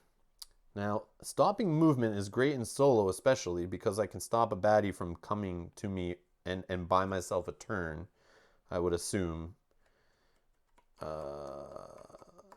But is that better than removing an effect die from myself or an adjacent unit? I don't know in this set. I do not know. But I want to keep my heal from the Cibron Kelp for now. And I want to use the increase your dex by 1. I think I'm going to use that soon. Once I get another skill going, I might use that in a battle where it looks tough. Yeah. I'll get rid of Kelp Powder. I'll keep the Simple Snare. Okay. And then we get a progress into training points. 2 training points. I want an attack. These will go back. Let's go for an attack. I miss. So let's take throwing knives. And then for my second point, I'll try on attack again. And I got it. All right. Okay. I want to try to work on dex and defense next, I think. Or health even. Health is so low. But then I'm going to have Nightshade who takes hits for me too, right? So I'm assuming that's why she's so low on health. Let's see. Kazumi a bit late, but the bleed die shouldn't have been removed. Don't you get a trove loot? What? No trove loot. It was just regular loot on here. It's not purple. And no trove loots yet. Jack. It's just this symbol, if you're thinking it's because it's this symbol, that just means one loot to share amongst the party. But because I'm playing solo, I always get the loot. So even when it's the multiple loot boxes, every Gearlock would get one, but I'm playing solo. So both these symbols are really the same for me when you're just playing one Gearlock. But I know what you mean. You're thinking of like the purple, which is like this symbol, but it's like colored. And that's regular loot. It's just not colored. Yeah, that's the only difference. Okay. So I think we're good for reward phase. Let's go on to recovery. I'm at 4. I could get Nightshade to come out with me right away by staying at 4 out of 5 and healing up Nightshade instead. Which I will do. Let's try that out. First play with Duster. I don't know if this is the right way to do it, but I'm going to try to have Duster come in the mat, or Nightshade come in the mat first and see how that works out. But the only problem is I can see where that might not work out is because her ini die is half 3s, half 6s. But when she comes out later in the battle, she's always at the top of the queue. This risk means she comes out later and she gets killed before she can do anything. So actually, because of that, I would prefer actually not to have her heal up. And I'll just throw it on Duster instead. Yeah, I'm going to try it that way. All right. Oh, you may re-roll your initiative die during battle setup. I have a feeling I don't know, I doubt I can use loot on the initiative die for Nightshade like that, but because I can't really trade the loot to her to use either. So I would assume that's only on my initiative die. I'll just play it that way. You remove the bleed after it triggered, it seemed, but bleed stays to the end of combat. Yeah, I know it stays. Oh, did I take it off early? Whoops. I didn't mean to if I did. I know bleed lasts forever, but till the end of battle. Yeah, sorry. I goofed up if I took that off. I know better, but yeah, I may have messed up there. Sorry, guys. Yeah, George. I think so too. Yeah, you shouldn't be able to do it. It just says you may roll your initiative die during battle setup, which I would assume specifically refers to the Gearlock. Okay. Let's go on to... We're done recovery. I don't think I want to look for better loot. I think I'm fine. Let's do day 4. And let's see what we get. Wet bar, just some wood, some binding, and some tar to seal it. Maybe a sail if you're feeling fancy. Raft building is supposed to be simple and is taught early in Gearlock academies. This raft would not have passed any tests, and these rapids are harsher than any academy instructor. As I shift through the broken remains, I ponder where it all went wrong. I can't afford to make the same mistakes, but I don't have time to analyze my original design. So we got land or water here. Here at the pier, battle queue would be baddie points, including 1 mech. So we're on day 4, so it would be a mech and a 1 point. But if I do the water, it's slaughter on the water. I get a training point out of it. I definitely want to go that route. And it's battle queue baddie points, including a crown instead.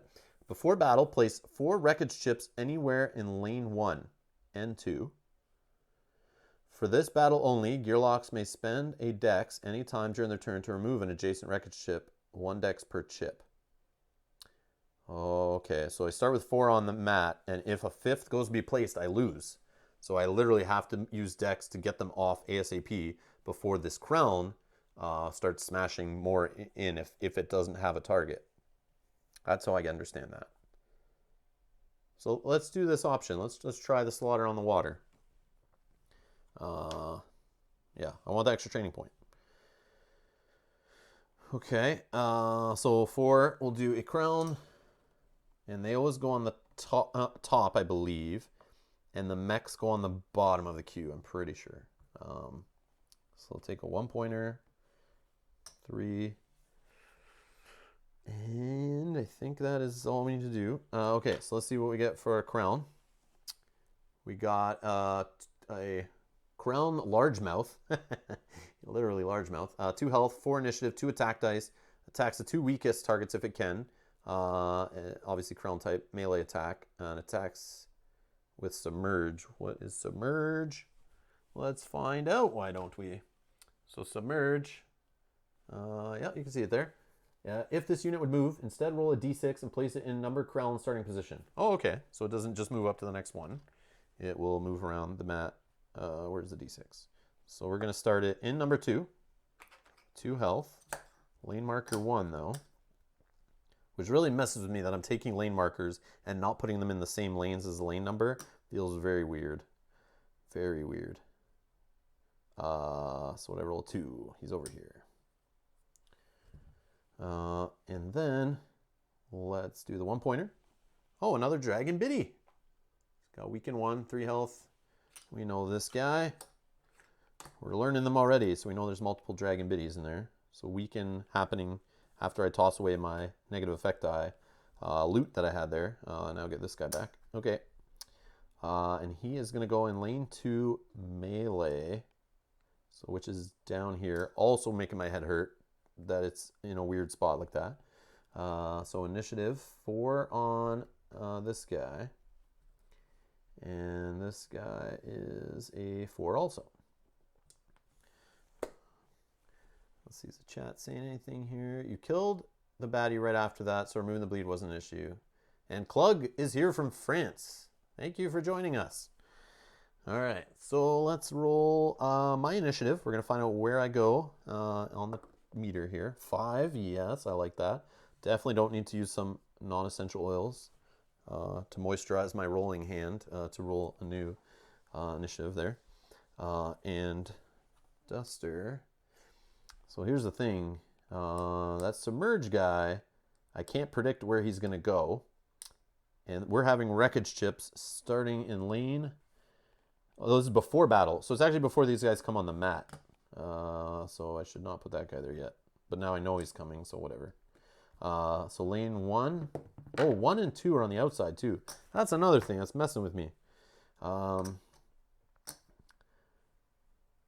Oh, crap. Yeah, so they're... so I need to remove one.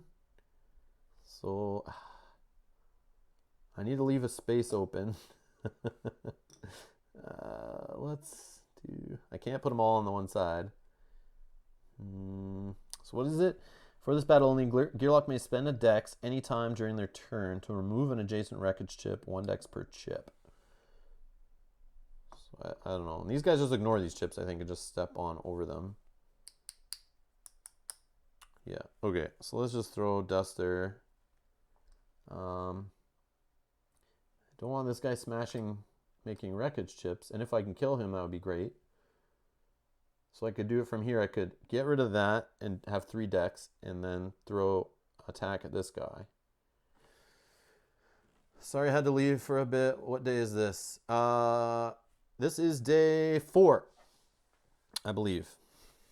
Yes, day 4. Day 4. Still early. I feel like I'm playing really slow and I apologize, everybody. But I'm trying to figure this out. Try not to make too many mistakes. Okay, so I'll start there.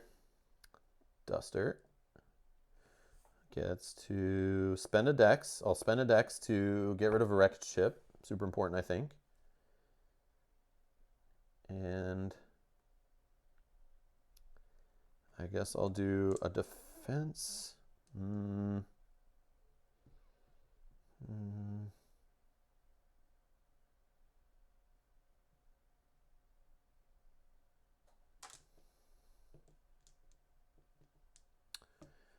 Let's do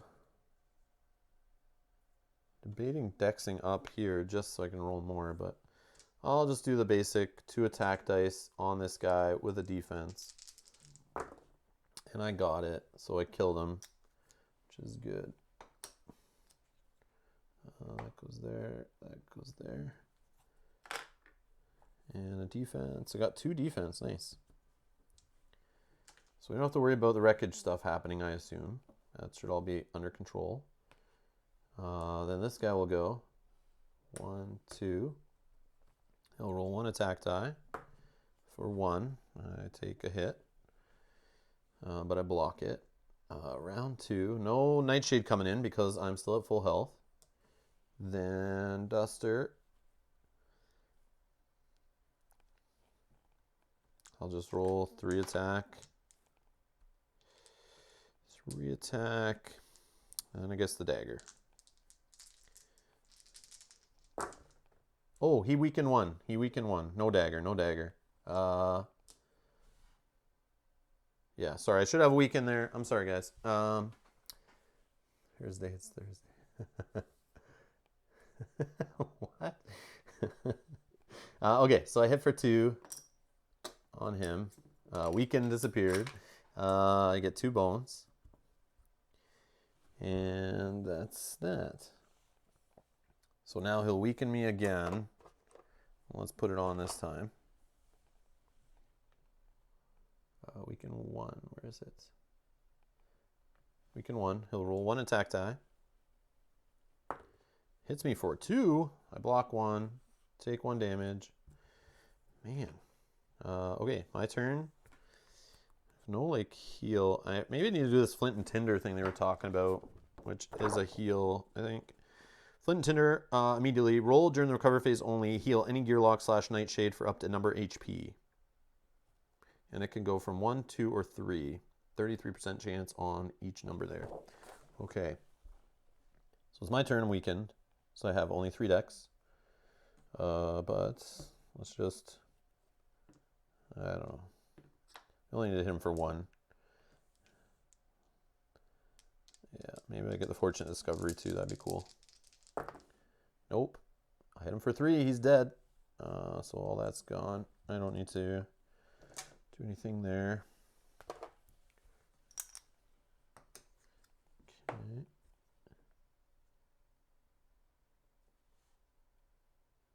Oh, I think I forgot to bring Nightshade out. Wow, I'm so lost. It should have been round 3. Yeah. Get it together, man. All right, let's do it here. So we're back. That's back. These are gone. So either way, we win. Flint and Tinder is only outside of combat. I found it a bit lackluster. Oh, is it? Yeah, during recovery phase only. I just read that. Yeah, that's true. Faint Death is what can potentially give you heal during combat. Faint Death. Oh, Faint Death. Yeah, right here.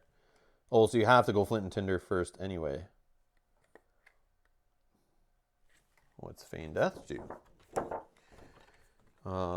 Feign Death. Oh, only 2 heals. Oh, what's this bad looking? Feign Death. Put in your active slot. The next time you would lose your last HP, instead set HP to 2 and place untargetable effect die on yourself. Oh, wow. That's pretty good. Okay. Flint and Tinder and then Feign Death is the thing. But I mean, I could just go for straight health. That should be something I really should be doing, but maybe I'll try to be cute with some of those things. But then again, you have to roll them. So I could be dead by the time I go to do that if I don't have enough health. Okay, so we're getting loot. Spider Silk Salve, single use. Place 1 health chip on this card during the recover phase each day. This HP can be used to heal yourself, discard when used. Silk is considered the cheapest and least desirable fabric in Daylore due to its soft and luxurious texture. Yeah,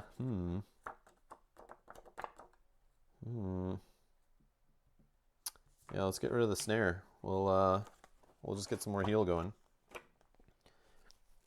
And 1 progress. So we're at 4, 1 away. And we're going to get 2 training points. 2 training points. Do I just do Flint and Tinder and Feign Death? I don't know. I mean, I could use Flint and Tinder right now. We're both minus 1 HP. And I can only ever recover 1. Yeah, it's probably not worth it, but you have healing loot.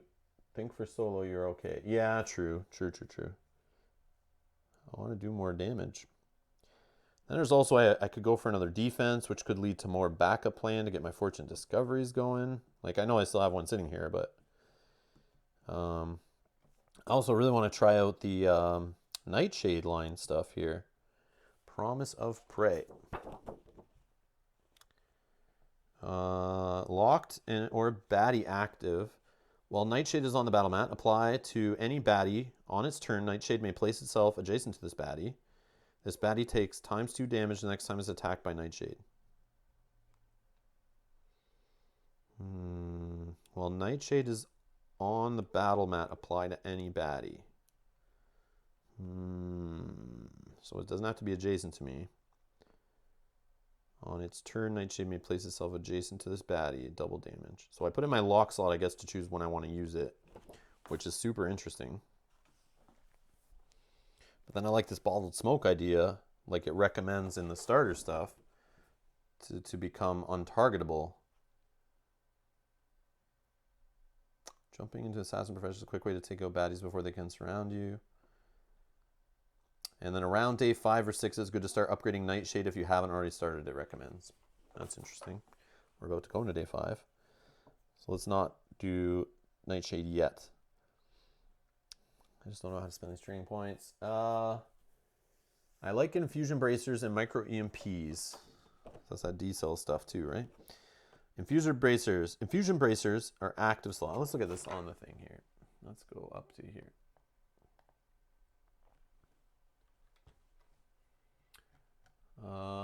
Let's see. Infusion Bracers active. The next time a baddie attacks you, deal number of damage in return, even if you are defeated. Well, that's interesting. But it sucks when you're playing solo. Next time a baddie attacks you, deal number of damage in return. So it's basically like Lashback, except for it works when you die, which is cool in multiplayer or with multiple gear locks. And then with D-cells, add stun effect die to that baddie if 5 point or less. That seems cool.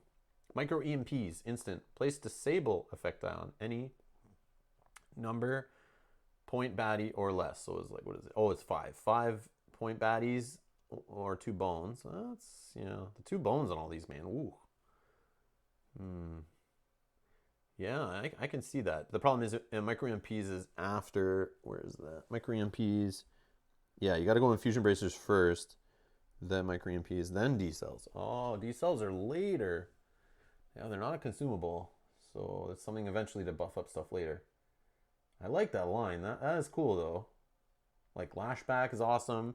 Even the Bottled Smoke stuff, I know you don't need to do it, but I like that whole becoming untargetable in solo. Yes, it could lead to Nightshade getting, like, smashed, but when I'm by myself, it's great. Micro EMPs, yeah, I like Disable is awesome, too.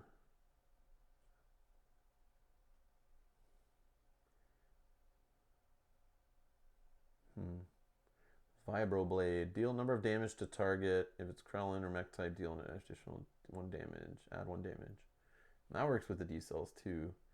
But this is a shorter play, right? It's only 8 days or 5 progress points. So I got to keep it like more like reined in. I don't know. I might stick with basic skills too. That's another thing.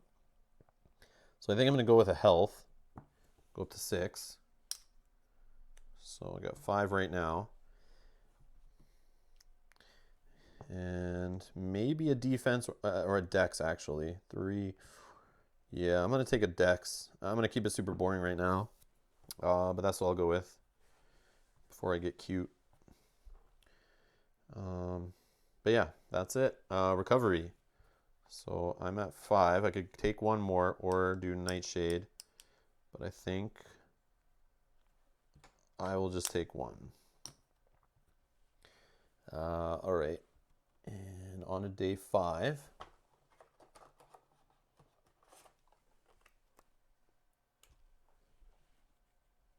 Yeah, Micro EMPs equal Disable 1. Yeah, I like Disable. I love Disable. It's like great getting rid of their skills. But I don't know enough about all the skills in this set yet to know like how powerful that is. I'm sure it's still good, but like, I mean, in the core set, it's amazing getting rid of like Break and Hardy and, man, some really tough ones in there. Taking the poisons off guys and then they don't even attack. Like, that stuff's amazing. Oh, the Fusion Bracers work versus range. Oh, man, I didn't even think like that. That is good. Yeah, the next time a baddie attacks you, it doesn't say adjacent or anything. I totally missed that. Ooh, that is nice. That is nice. But our range guy's a thing in this set. That's what I don't know. Like, I don't know out of these baddie types or even out of the Kreln or the... What have we got so far? Melee, melee. Still so early. Melee, melee, melee. So I don't know. Don't tell me. But I so far it's been no range at all. But yeah, well, I guess there was range in the scales in the last one, and in the goblins had lots of range. So yeah, there could be lots of range, or a decent amount. Anyways, we got our tyrant counter. Womp womp. Kobolds and goblins, range must be sitting in the stack. Oh no. Don't tease the octopus, kids. I caught one. Fish is on the menu tonight. Fish has weird suction cup. This fish has weird suction cups. However, the second it got pulled above water, it seemed to keep going and going. And why is it wrapped itself around the fishing pole? And now around my throat. Barnacle's tentacles are enormous, and now another has appeared on the other side of the raft. The raft is flying through the air in an instant, and the horrific shriek of the ancient octopus drowns out the sound of the river spray. So we got, let's kill these suckers. Only combat choice, it's water, so we're already on the right side of the mat. Battle cues, baddie points. Add number of tentacles equal to party size, starting with tentacle number 1 and counting up to top of the battle cue. So let's do battle cues, baddie points. We're on day 5, so we're going to do a 5-pointer. And then it's saying add his tentacles, which I have out here. So there's 1. And we're only playing 1 player, so we add that to the top of the queue. 1 Gearlock must start battle in a Krellin starting position. Which Gearlock should I pick? It's going to be me. All right. Duster, it's you, sucker. All right. 1 Gearlock must start battle in a Krellin starting position. So it doesn't say to do that before battle. I'll assume I fill the mat first. Yeah, I'll fill the mat first, I think. I think that's how that should work. All right. So let's add them to the mat. Let's see this tentacle business. 1 health, 3 initiative, 1 attack. That doesn't seem too bad. It's a crown, so we're rolling a die to just find out where it goes. 2. So 1 health into lane 1 position. Melee attack goes after the weakest. That doesn't seem too scary. Okay. Oh yeah, but I have to waste Dex. Oh, good thing I took Dex last time. All right, and then a 5-pointer. Here's my first 5-pointer. Let's see how bad they get. There are some ranged apes as well. What the heck? Apes? Did we get an ape? Primate, Trapsmith. We got an ape. Trap. Blind strike 1. Goes after the strongest. It's a beast. 3 attack dice. Blech. 1 defense, 6 health, 4 initiative. All right, so this jerk face, what the heck is Trap? And what the heck is Blind Strike? Let's find out. All right, Blind Strike. At the start of turn, this unit deals number of damage to strongest adjacent unit. So it's like he's swinging around just trying to hit somebody before he goes. Angry ape. All right, then what's the other one? Trap. So for land encounters only. Oh, okay, so I don't have to do this right now. But, out of curiosity, Gearlock of party's choice rolls a d6 when entering the battle mat. On a 1 to 2, it's a gas trap. Roll poison effect die and apply results. Oh, that's gross. Electrical trap, 3 to 4. Cannot use skills during round 1. Use disable effect as a reminder. Or barbed trap at 5 or 6 on the die. Move down 2 spots on the innie meter. Oh man, that is rough. Wow, that's a rough one. Okay. Thankfully, I'm not dealing with that right now. So I definitely got lucky there getting him on a water mat. You got 1 dex more than him. Otherwise, he's the same as you. 6 health, 3 attack, 1 defense. Kind of looks like me in real life, too. All right. Trap is nasty. Yeah. Wow. Yeah. Like, that's rough. Okay. But I don't have to deal with it, so that's nice. So I just got to remember his blind strike 1. So he's going to do 1 damage before moving. This guy's 6 health. Yep, same as me. 3 attack. Yep, 1 defense. Yep. And he's going in 2 melee down here. So weird. Okay. He's hanging out on the bottom corner of the raft. Anything? Must start. So I assume my initiative I still roll, but I have to start. Oh, a 3. What'd you say? Put some non-essential oils. Rub them on my hands and roll my die again. Right, just to re-roll. A 3 still. All right, that was a waste. Why are these here like this? Did I put that right? Whoa, what am I doing? This should be a 3, and this guy should be above him. Wow. And this is a 3, so I start in between them at least. And this should be tilted this way. So 3 uses out of the non-essential oils. I guess I could use it again. Yeah, I want to use it again. Yeah, thanks, George. I was thinking, I'm like, that's so many uses. Yeah, I'll do it again. There we go. So, extra oils, we're good. So I have 1 use left on it, but it puts me at 5, which is sweet. And I am full health, right? So no nightshade. And I have to start in the water. I think. So this guy will move. He's on number 2, so he'll move down here to 3. I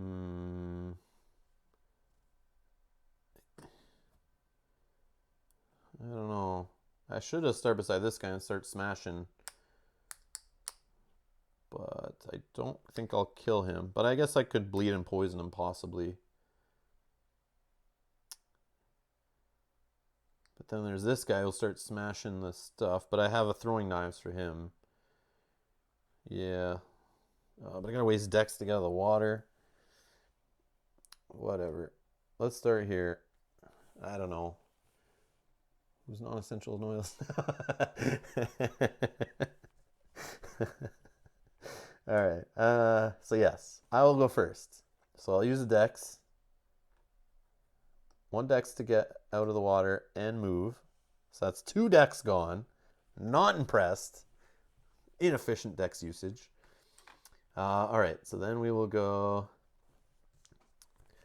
Oh, I forgot to place a health chip on the spider silk salve. That could be helpful. All right. That should have happened in the recovery phase. All right. So I have 3 decks left only.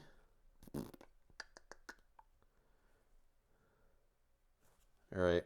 We're dipping poison here. 1, 2, 3. We're going to try to bleed him. We're going to try to get a little defense against the 3 attack dice. Yeah, I hate starting so close to this guy to take 3 hits like that, but I would have liked to have Nightshade come in there and take the hits instead, but that could still happen. So yeah, we're going to just roll 1 attack die, hopefully get poison off it and don't roll a bone. And we get to poison and bleed this guy.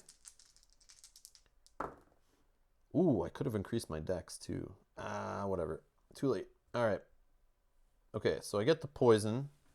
Only 1. That's fine.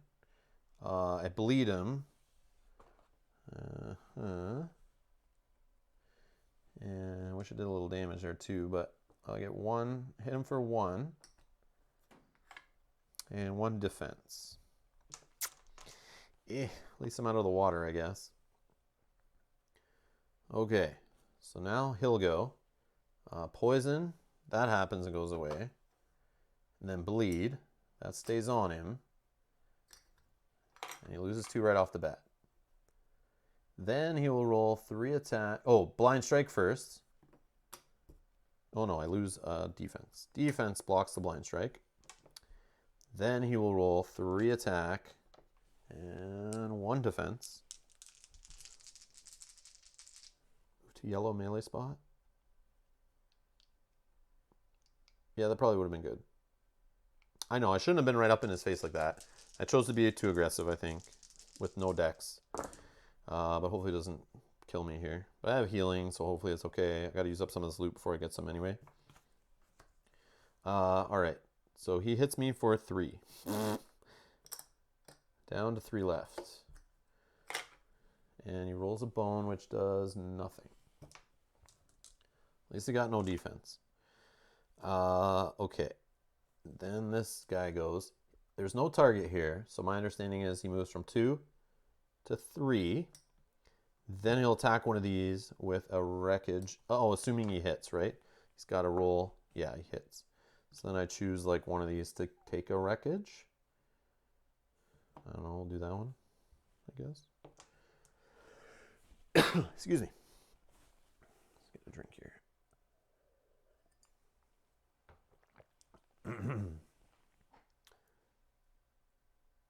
Is it automatic? I thought he had to attack for it, but you might be right.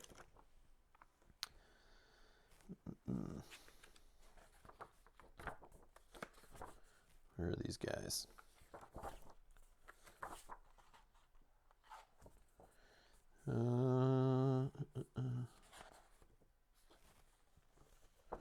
Wreckage chips.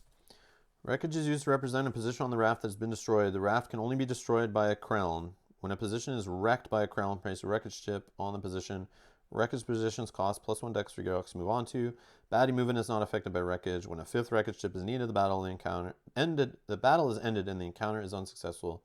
At the start of each new water battle, the raft is fully repaired, no wreckage. But I need to find, there it is. So crown, wreckage. Wreckage is used to represent the position on the raft that has been destroyed. The raft can only be destroyed by a crown. When a position is wrecked by a crown, place the same thing the last paragraph said. Baddie movement is not affected by wreckage. Blah, blah, blah, blah, blah, blah. Okay, that doesn't help me. Here we go. If the attack is on a position is successful, rolls at least 1 damage, add a wreckage chip there. I thought I read that. There you go, George. Yes, I had a roll right. Awesome. Yeah, it's in the crown description. Oh, sorry. Yeah, you guys already answered it. I'm slow. Anyways, okay.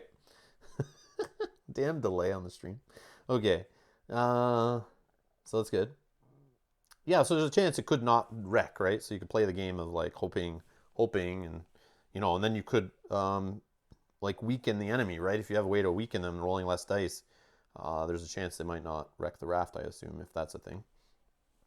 Okay, so that's the end of the round. We're going to have Nightshade jump in here, because Duster is not at full health, only at 3.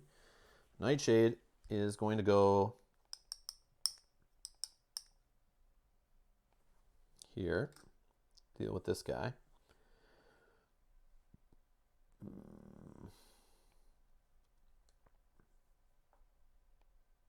Yeah, sure. Okay, so round 2. Nightshade rolling 2 attack dice on the tentacle. There's no special rules on these tentacles in the match, right? No, okay. Hits for 2, it's definitely dead. Tentacle gone.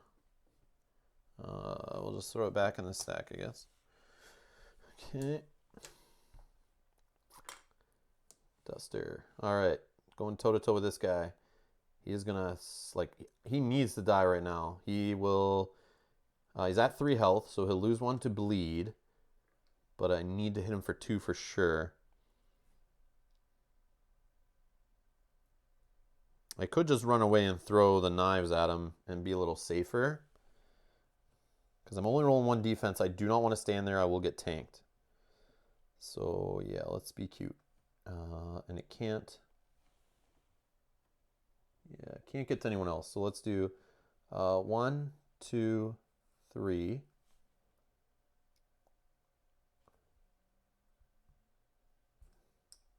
One, 2, 3. Let's go over here. Maybe it'll come to me and I'll get to do the whole backstab thing if needed. I doubt it, but gotta remember to always try to keep my positioning together with this guy. So he'll come closer to us, and then we can move in and pound him a little here.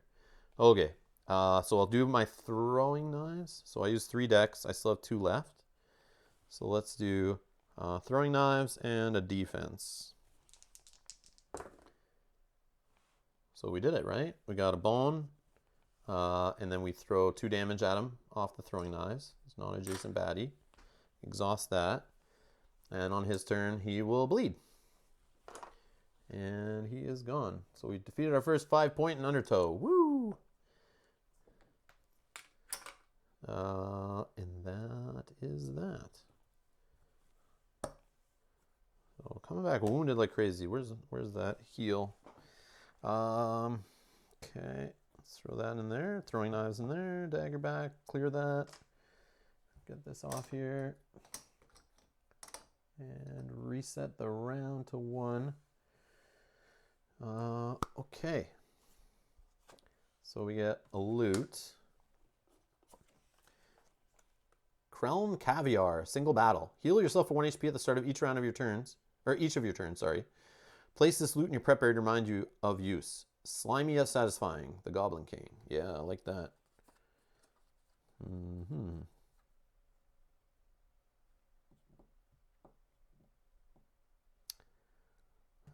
Still that 1 use on non-essential oils. That could be huge. But whatever. If it's, yeah, we'll just do the caviar. We'll get rid of non-essential oils. They're not essential. All right. We now have enough progress to fight Barnacle. We're at 5. 2 training points. Let's get cute. Let's get cute. I like those infusion bracers, man. I'm taking those. I like George's recommendation on that. The lashback from even ranged guys is they sold me. Okay. Debating going for a health or a defense.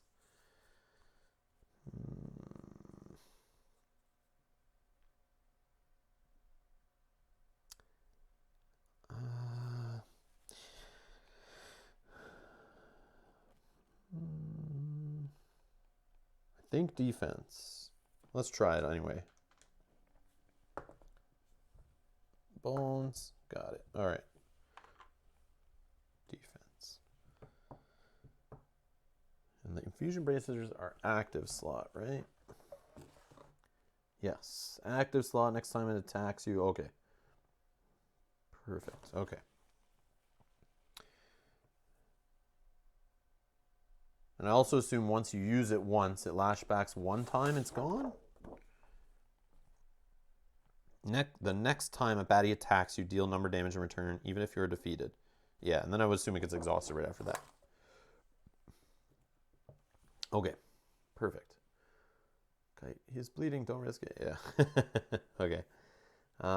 Let's do recovery. So I will put 1 on the Spider Silk Soul. I'll heal up myself to 6. And we'll go on to the next day, 6. Do I fight Barnacle yet? That is the question, though. I feel like not. I feel like we'll do another encounter. Oops. Gotta grab the next one. Haft Raft. It's exciting theater, but I wouldn't recommend watching 2 entire logs of your raft get sheared off on the rocks. They call this area the Ciberon, the Narrows, and now I know why. It turns out that half a raft can still stay afloat. Oh man, I'm going to be playing with like only half of this available, I bet. It turns out that half a raft can still stay afloat, but the shore is absolutely on top of me. And the current through this channel is feeble and slow. Any creatures with bad intentions would have no problem effortlessly hopping onto my raft. My quandary now is if it's worth it to commit my extremities to the water in order to get this float moving faster. The waters may be calm, but there is still Krelm about, and I happen to like my hands and feet. So this sounds interesting. So water or water. So I'm getting lucky here. Lots of water battles in a row because I really want to try that out. So get my feet wet is the first option. So this is probably the easier option because there's no extra bonus. Battle queues, baddie points, including Krelm. So I'm at 6 points. So that means the 2 Krelm would be all I'm fighting in the queue. Use only 2 lanes, lanes 1 and 3. So these 2 here. And 2 baddies at a time. Well, there'll only be 2. Also use only Krelm starting positions. 1, 3, and 5 for the battle. Play as if positions 2, 4, and 6 are already occupied. Okay, perfect. Start gear lock on a Krelm starting position. Okay, that's enough of that. Or the second one, where there's an extra training point, which I like. Stay ready for action. Battle queues, baddie points. Add 3 1-point baddies. And use only 2 lanes, 1 and 3. And a max of 2 baddies at a time. So no Krelm. Yeah, I'll go for the extra training point. So, but hold on. The queue would be 6. So it would be a 5-point and a 1. And then adding 3 1s. But only 2 at a time. Yeah, I'll go for the second option. Oh, use 1 and 4. This is a misprint? Okay, that makes sense. I was thinking that like half the battle mat that's not half the mat. And you reminded me. Thank you, John. I appreciate that. I definitely wanted to look at the FAQ before we even started because I knew there was misprints, and I have a first edition Undertow. So let's just go. And it's good for people to know this exists. So I'm going to chiptheorygames.com/support. Clicked on the FAQ under Too Many Bones. Undertow solo half draft right there. Solo 3. Yeah. So let's click on this. Error in get my feet wet option. Oh, on the first one it's... Oh, okay. On the first option should read use only 2 lanes, 1 and 4, and 2 baddies at a time. So the second option's correct then, I guess. Use only 2 lanes, 1 and 3.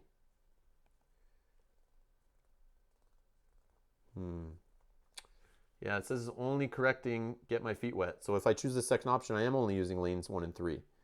But that would seem bad too. Because how am I supposed to jump between them? So it's probably on both. But this FAQ's wrong. It's not fully FAQ'd out. I don't know. What do you guys think? Does it correct both sides? Because they both say 1 and 3 on my card. Yeah, it should still be 1 and 4. I agree. So yeah, the FAQ needs updating. That's crazy. Oh, Undertow Solo 6. Reach out and touch someone. Got to remember that. We might need to look that up. Okay, so 2 in Undertow we need to worry about. We'll remember that. Reach out and touch someone if we need to. Okay, perfect. Thank you, John. Thank you so much. Okay, we're going to use 1 and 4 lanes. Okay, that makes sense. Okay. All right. So we're going to do a 5, a 1, and then we're going to add 3 1s.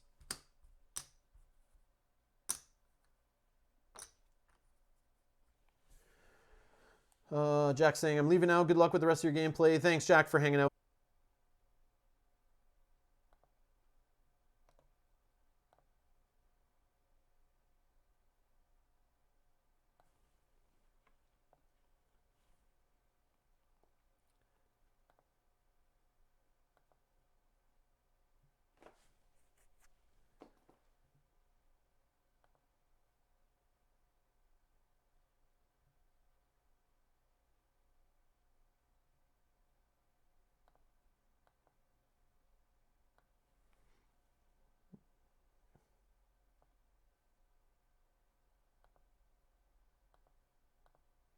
Sorry, guys. I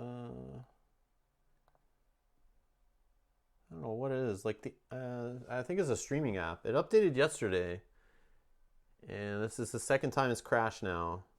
I'm pretty sure it's the app and not the internet because I can still chat with you guys when it crashes and I see you guys chatting. So I'm assuming I wouldn't see you if my internet cut out. So yeah, I think it's a streaming app.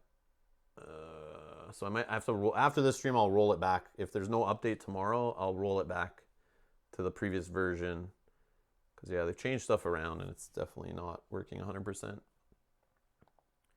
And it didn't let me know the stream had ended. Usually it would let me know if like there was no internet or something. Let me see if I can.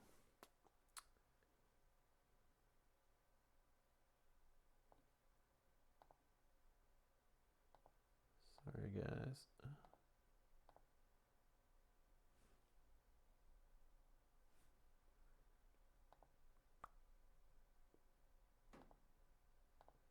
Okay. All right. Thanks, George, for letting me know. Yeah. Don't leave. You just broke the stream. Back. Hey, John. Hey, guys. Sorry.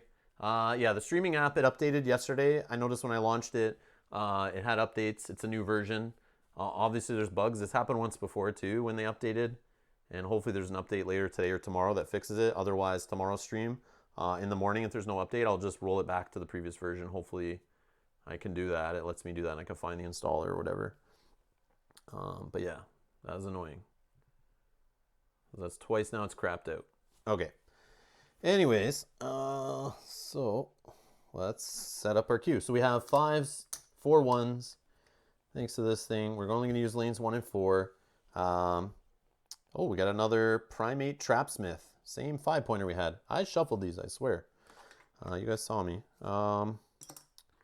Yeah, same 5-pointer. So there's duplicates in here. So 6 health. Going in lane 1, melee. And we're on water, so trap doesn't matter. Blind strike we know. And he's going at 4.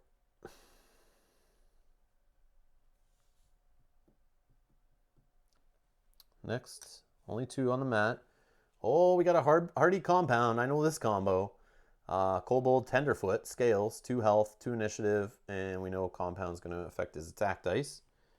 And he's coming in lane 2 in melee, 2 health, which is all the way down. Oh, but he can't go in 2, so he will then go to 3. Can't go to 3, then we'll go to 4. We're only using these 2 lanes, and he will go at 2. All right, Duster, full health, yep. 6, yeah. All right.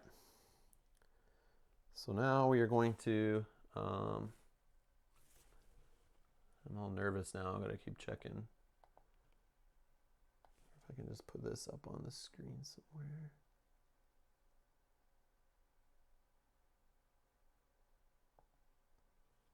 All right. Like a big window up now showing me if the stream goes down. Hopefully I'll know when the app crashes. Okay. All right. So that's that. Only 2 baddies at a time. We still have 3 1s in the queue. Now we're going to choose where we're starting. Do we have to follow any other rules? Nope. Just have to. I don't want this guy fighting with me right away, but he can move 2 and get to me. If I'm not adjacent to him, at least I won't get hit with the blind strike.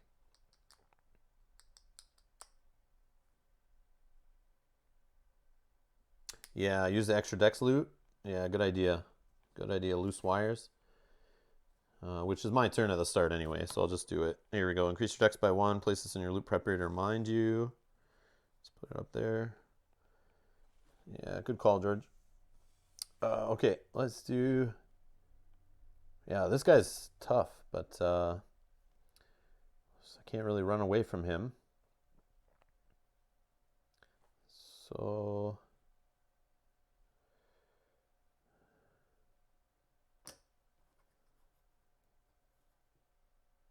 I'll just start here.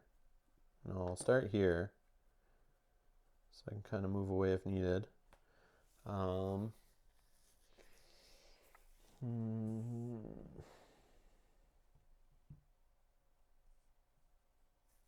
Yeah, okay. Now I will roll 2 defense. Get ready for this smash that's coming. This guy can only do 1 damage to anyway. Bleeding him would be neat, but I'd rather use all my offensive power on this guy. I can throwing knives on this guy. Fusion bracers sound good too. And 1 more. I guess the attack dice to try to hit this guy through his hardy. I think you need it today. Kill the Trapsmith first. The other one is hardy. Yeah, true, but I would need to hit him so that he's not... he's also compound, right? So I don't want to leave him too long. So I figured I'd do a chip on his health and then throwing knives at this guy, put on the bracers, hopefully get him ready.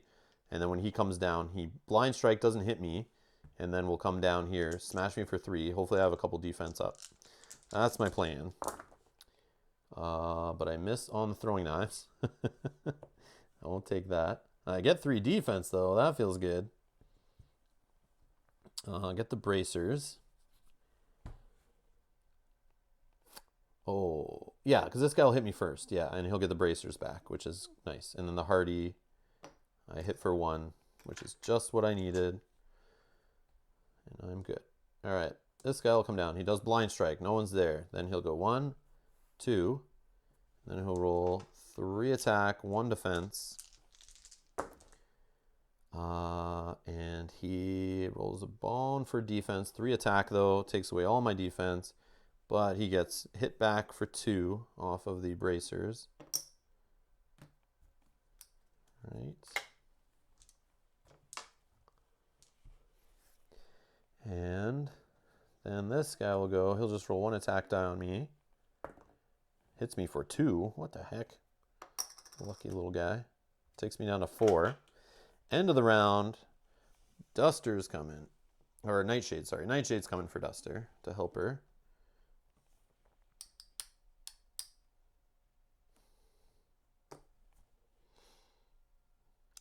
Yep. We'll go there. All right. Round 2. Duster is going to roll 2 attack dice. Oh, I have extra decks I totally forgot to use. But that's okay. I didn't want to use it on this guy anyway. I would have just rolled an extra attack die. Maybe I got a bone off of it. Let's see. Nope. So that's fine. Okay. Nightshade attacking our primate.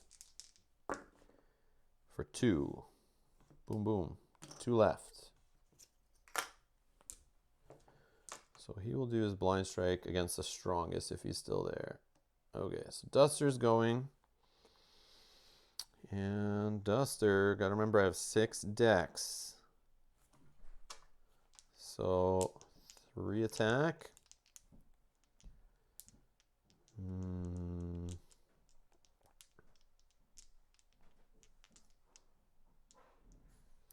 Yeah, we'll do 3 attack, 2 defense, and I guess the dagger.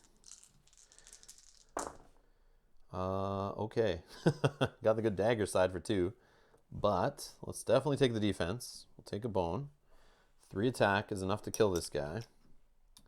So he is gone. Second 5-pointer down. I won't use the dagger, obviously. Any reason to do pack mentality to dive away from this guy?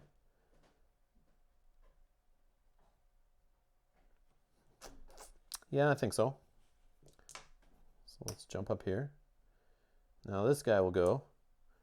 Let's do 1 and 2. And then he will roll 2 attack dice on Nightshade. Hits for 1. And kills Nightshade.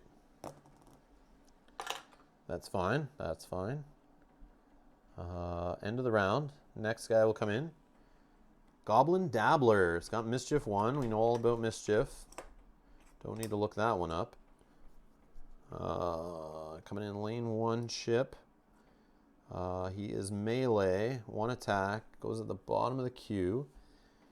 And he wants to go melee 1 here, but then he'll go 2 melee, or 4 melee, whatever. All right. Round 3. Oh, initiative die. Back. Oh, I guess exhausted. Okay. So let's go a Duster.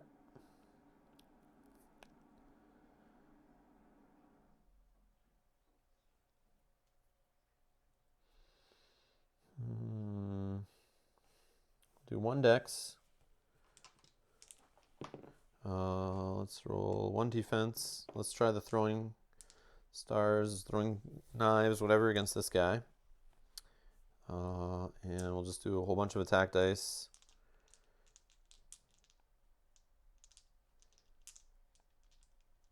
And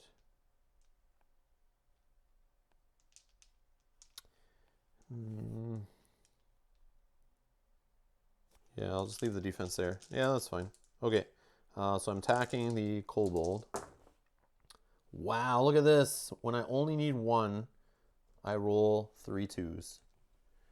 That's how life is sometimes.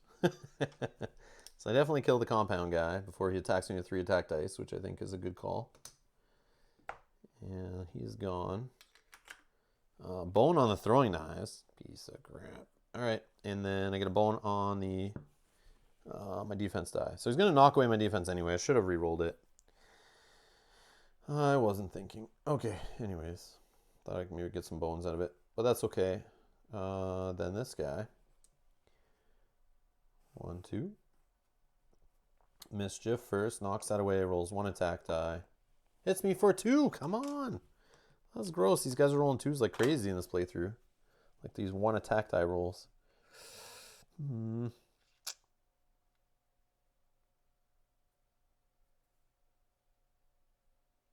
Fully heal if you're currently at 1 HP. Heal yourself for 1 HP at the start of each round of your or at the start of each of your turns, or I could heal for 2. Anyways, end of the round. This guy's coming in. We got an equipment guy coming in for 3. And I remember reading about equipment before. We just got to check what it does. So this guy's coming in on 2. Bottom of the queue. And he is a melee also. So he would try to go 2 melee, 3 melee, 4 melee. So equipment. Equipment is... Equipment says, when this unit enters the battle mat, roll a d6. On a 6, I think is the best one in this situation. Because in 1 to 2 would be a piece of armor, he'd get an extra 2 HP. Or a sharpening stone on 3 to 4, you'd increase his attack stat by 1. Place an attack die on this bad, you remember the buff. Or eyeglass on a 5 or 6, increase the any die by 2. But since he starts at the bottom of the queue, and I could change it from a 3 to a 5, it does not matter. I don't think it's any spots, because it would say move this guy up on the any meter. But when he comes in now, it doesn't matter. Like, it only matters if he comes in at the beginning of a battle, I think. Let me know if I'm completely wrong on that one. Let's see. Duster is quite strong solo. I play her on 3 HP, and she's quite meh. That extra nightshade attacks are very useful when you haven't got a lot of tough baddies. I wish Duster had some useful backup plans 1 to 3. Yes, I was saying that at the beginning. The backup plans, I'm super not impressed by them. Too situational. And George says, when I play Duster, I usually wish I was playing Nugget instead. I didn't want to say it, but I was thinking it, George. I was thinking it. I thought she would be cool like Nugget, but I'm feeling the melee range thing. I'm feeling a little cheated since I feel like the only range stuff is these throwing knives, which are, they're okay. But it's definitely not melee range like Nugget's melee range, which I like better. Only makes a difference at beginning of battle. Yeah, okay. Thanks, John. I thought so too. I thought it was good when it happens later. So perfect. Okay, so this guy's in. Got 1 attack, 1 defense. Going to the bottom. And round 4. Duster needs to heal. I'm only at 2 health. I still have another baddie coming. These guys only roll 1 attack. Oh, but the defense, the mischief thing's the worst. So...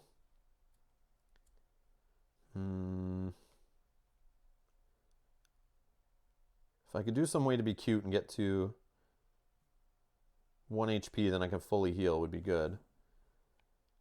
Let's just, or we could just use this for 2 heal. And then potentially this could keep growing up to more heal and be useful later. But I might be going to Tyrant Battle next, which it would only be at 3. Let's do the 2 heal, because I don't think I can work it so that I'll, like, if I roll defense, this guy goes, he attacks, knocks away 1 of the defense, if I even get lucky and get 2 defense chips, then hits for 1. If he rolls a 2 and I only have like 1 defense up, or if I have no defense, and then this guy gets to go after him, and he can move up and attack if I'm in that position. Yeah, so I'll just heal for 2 off the kelp. 2.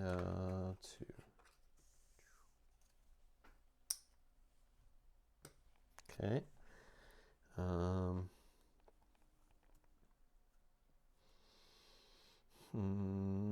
right. So now I have 6 decks thanks to my loose wires. So I'll definitely roll 3 attack dice on this guy, hopefully kill him.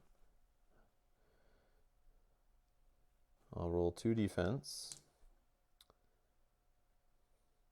Throwing knives.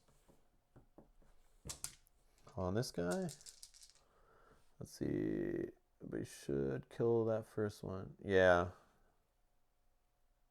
Yeah, I think I'll kill him. So you're saying be risky and like not worry about him? But if I don't and I miss, I'll just keep it. I'll play more safe. I should kill him, George. I should. But you see, I just got 3 2s when I didn't need them. And now I just needed 3 attack and I got 3 bones. Like, this is on video. This is recorded. I did not fake this. This is great. Oh my god. But I got my double throwing knives. Wow. So what I'm learning is the dice in Undertow, they like really mess with your head. They're made different for sure. They're definitely different. It's George. It's a 1 in 216th chance. Twice. Yeah, I know. All the same result. That's crazy. That's blowing my mind. Yeah, and I only got 1 defense. So, see? See? He's going to mischief that defense away, fully hit me, possibly for 2. Yeah, good thing I did that, I think.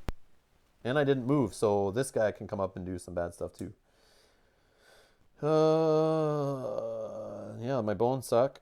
My backup plan. So mischief guy knocks away this, rolls 1. Hits for 1 only. Okay, so see it. But yeah, see, I can't guarantee I'll end at 1 health. Then this guy comes up. 1 attack, 1 defense. And he just rolls a 1. So yeah, see, I would have died there. That's crazy. And he gets a defense. End of the round. We're still only allowed 2 on the battle mat, so this guy will not come in yet. Go to round 5. I'm at 2 health again. Like I'm feeling like I got to heal or something. Like use another one of these, unfortunately. I don't want to do it though. I still have another baddie coming that could wreck my day. There's no guarantee I kill this guy. And then there's this guy still there to hit me.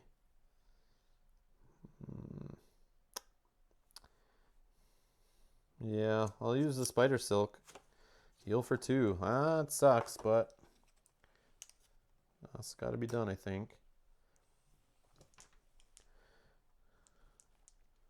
So 3 attack, 2 defense. I'm trying to kill this guy again.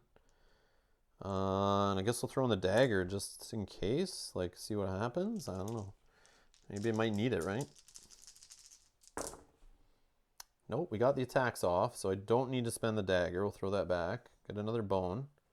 2 defense is nice after killing the mischief guy. So he is gone. Wow. He goes in the 1-point stack. Then anything else? No backup plan. Cry wolf. Lose 2 health, go untargetable. Nah, I think we're okay. Although there could be a case for that. But this guy will come in the bottom of the queue anyway. Okay, so this other guy rolls 1 attack die. Hits for 2. Block with 2 defense. And end of the round. A blind strike, dodge, chimp, acrobat. 2 health, 4 initiative, but he's coming in the bottom of the queue. Blind strike, we know. Dodge. Dodge is like the no attack dice thing, I think. Actually, it's right up on the screen. Dodge. This unit's HP cannot be reduced with attack dice. Ooh. That's a rough one. Okay. So let's go back to it. All right. So 2 health. And he's going in lane 1 melee position. So good thing I still have the dagger. Otherwise, I gotta just like wait him out in the fatigue rounds. Because I used up my throwing knives. I did not know dodge was a thing. I mean, I did. I knew about it, but I forgot about it in this playthrough. I did remember reading about it before. Okay. So now we're on to round 6. Start of the fatigue round. This guy's gone. He's a 1. And now we can move diagonal too. That's the other thing. Not that it really matters in this situation, but that's something new in Undertow. I'll lose 1. He will lose 1. Duster. So we're gonna Duster's dagger him. I guess I'll just roll for bones. Maybe I can get my fortunate, not my fortunate discovery. I want to try to get my innate.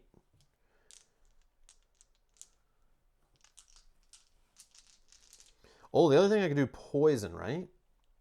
I could do the poison dip to help with dodge, I think. Because even though I miss, I can still apply poison. As long as I don't roll bones. But I'm not going to do it right now, obviously. 1 bone short. 1 bone. No, 2 bones short still. So 2 defense. We got the bleed. So we'll bleed him. And we're good. No attack dice, obviously. So on his turn, he just dies before blind strike. And we got him.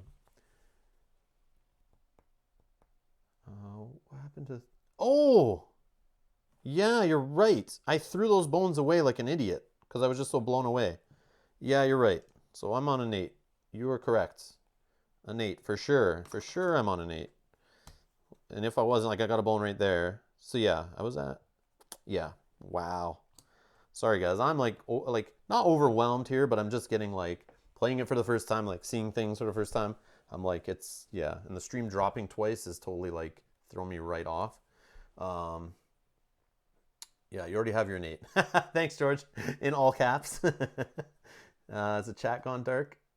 No. Sorry, guys. I got to look up for it, and sometimes I get into it. All right. Okay, let's go back here. So I'm an 8. Thank you. Thank you. So that back to round 1. This is gone. Actually, we'll leave this out here. So I'm down to 1 loot. Okay, reward phase. A loot. Augmented footwear. Move 1 adjacent position. Does not cost dex. Place this loot in prep area as a reminder. So it's single battle. Each Gearlock parent dreaded the day their children came home with augmented footwear. So it just helps you move once, right? And for the whole battle, every turn, you can move over and over again, I assume.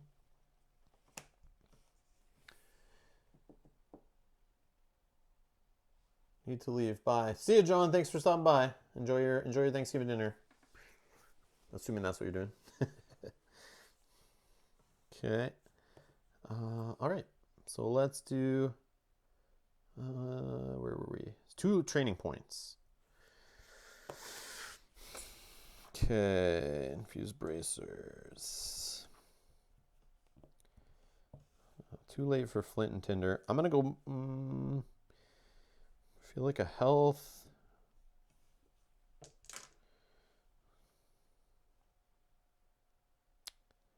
Or the promise of prey. I don't know. That 2 times attack thing is kind of neat. 5 dex. It's good there. I'm going to go up a health. And the micro EMPs maybe. Place disable effect on any number point baddie or less. And I'm going into day 7, which I'll fight the tyrant. And what was his thing again? He was... It's just tentacles. No battle queue, just tentacles, right? Well, it is a battle queue, but... No battle cue baddie points. So yeah, maybe the micro EMPs is kind of a waste right now. Vibroblade. Vibroblade is good against the it's good against the Krellin, right? Yeah, Vibroblade instant. Deal number of damage to target. If target is Krellin type or mech type, add 1 damage to the result. Yeah, I feel like that's what I should take because the tentacles are could hit with the extra damage. Reebok pumps. Oh, oh, I get it. I get it. Oh my god. All right. Oh, I do remember those. All right. LOL. Does anyone watch the Goldbergs? Yes, I love the Goldbergs. I just haven't watched anything from this season, but I watched all of last season. Can't forget the episode where Gary got pumps and he thought he would magically be able to jump super high and do slam dunks. I remember that being a joke when I was growing up, man. Like, I had those things where they were like, the cool kids had them for a minute, but then everyone kind of just made fun of them after a while, and those things became the biggest joke. But if you had them when they were brand new, you were like, oh, you're that like one kid at the school who had the rich parents. Oh man, look at you got the pumps. Gazumi, since it is placed in your prep area, I assume it is every turn during a single battle. Yeah, I would think so too. Georgia, yeah, Vibroblade would be good in this situation, and yeah, same here. Yes. All right. Okay, so let's yeah, we're gonna go battle. So this is gone. Loose wires are done. Don't know how well that helped me in that battle, but it was okay. But those are great for getting extra decks when you're stuck in the water, like on those encounters, which we've seen twice but only had to deal with once. So did I take both? I did a health and a Vibroblade. Yes, that's what I was taking. Vibroblade, which could do up to 3 damage. I wish I had D-cells with some of these. I'm sure that'd be pretty fun, but this is a shorter Tyrant, so I'm assuming there'll be some longer Tyrants or campaign play where that would come more into play. But he's very short. All right. It's cool so far. Cool so far. All right. So recovery. Let's see here. I'm at 4 health out of 7, so I'm definitely healing back up. Oh, and Nightshade gets a free 1 health, right? She's never fully gone. Okay. Yeah, that free move might actually be really helpful too, trying to get to the tentacles across the raft. It's like an extra dex. In this situation, I think it's very good. I debate tossing it to look for better loot, but I don't know what better loot is. So, yeah.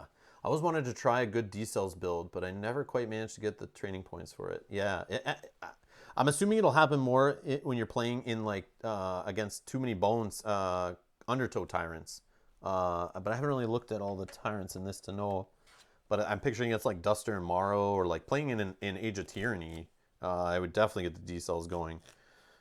I just don't know what those scars, man, would be pretty rough. I think I would cover up like Bottled Smoke and Flint and Tinder to start, but man, you'd hit Promise of Prey. That would screw your whole Nightshade build. But again, you can keep some dice. So maybe you keep like your Ferocity and Killer Instincts and stuff. So that'd be something interesting to try. So the Queen, 2, 6 and 9, 7 and 11. Yeah, still not as long. 7 and 10. Nothing on this guy. Goes Nobulus, I think. And 5 and 7. Yeah, what is with all the short Tyrants in here? Oh yeah, used in conjunction with Nobulus. Yeah, that's interesting. So they're all pretty short except for Nobulus. It's only 4 out of 6. That's interesting. They made it like nice and short and succinct, I guess. Maybe they don't want it going too long because there's not as many baddies. So they had to like limit the length on the Tyrants so it didn't feel weird like you were cycling through your stack so much. I don't know. Curious why it's so short. Or maybe it's because the encounter deck is for general encounter deck isn't as big. Or is it? No, it's only 1 shorter, I think. Yeah. I'm getting confused with 40 days. Yeah, that's weird, seeing them all shorter. I mean, there are short ones in the core set, but there's a couple like long ones, right? So yeah. So that means your campaign shouldn't take that long, being only 3 battles. Or 3 tyrants. Okay. Yeah, anything else? We got that all recovery done. I'm not going to throw any loot, so we're going on to day 7. Barnacle fight. Here we go. Campaign goes up to... Oh, it goes up to 8. Oh, yes, I did read that. Yeah, it has a max 18 days. Interesting. Yeah. Do we win yet? I had to step away. No, Vinyl, we didn't win yet. We're just about to fight Barnacle. And hopefully we do that before the stream craps out again. Before my software crashes. So let's get it set up here. All right. Title bout. Place tentacles 1 to 4 in Krellin starting positions. Party of 1 use only tentacles 1 to 4. Tentacles 1 to 4. Okay, so we got to roll, right?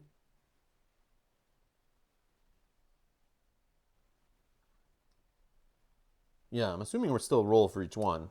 Place tentacles in 1 to 4. Oh, place tentacles 1 to 4 in Krellin starting positions. Yes, so let's do that. So 3 for number 1. Where is it? Number 1 is going to start in 3. 1 health. And next is, we'll do for tentacle 2. Goes in 2. Did I do that right? Was the first one, did I roll a 1 or a 3? I'm totally lost. Wow. Okay, sorry. 3 for 1. Number 2. 4. Let's just start over. I'm blanked out there. All right. It's 2 health. It's got Submerge. Which Submerge was... I think it's the rolling the dice thing. Rolling the dice to go where it moves next. Yeah, if it would move, you roll a d6, place it in that starting position. Okay. And he was going to 4. And Careless on the backup playing with Bones. Number 3 goes in 2. And is 3 health. And it has Careless 1 backup plan, rolls an attack and a defense. Oh, I should be putting their things in here. Yeah. All right. This guy's going at 2. And this one goes at 3.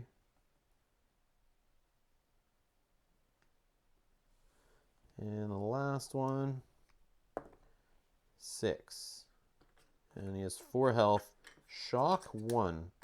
Shock was the whole knocking away the skill dice, right? Shock 1.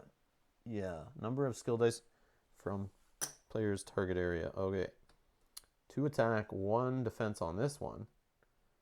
4 health. Wow. Okay. And first part done. Add Barnacle to the bottom of the battle queue. And Barnacle's got 8 health. Let's just do that now. 2, 3, 4, 5, 6, 7, 8.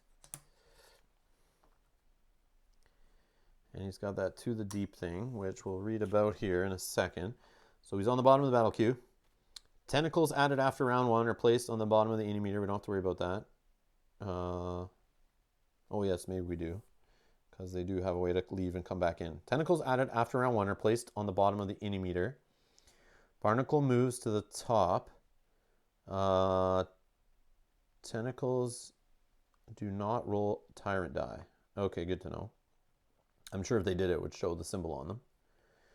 Tyrant skills to the deep. At the end of each round, if Barnacle's on the battle mat and there's still tentacles in the battle queue, Barnacle will leave the battle to the bottom of the battle queue, resetting his HP, and will not re-enter the battle for the next round. Wow, okay. So if there's any in the queue still, at the end of each round, if Barnacle's on the battle mat and there's still tentacles in the queue. So does that mean after you've added them back, if there's still any not in the queue? Like what happens first? End of the battle? Or end of the round?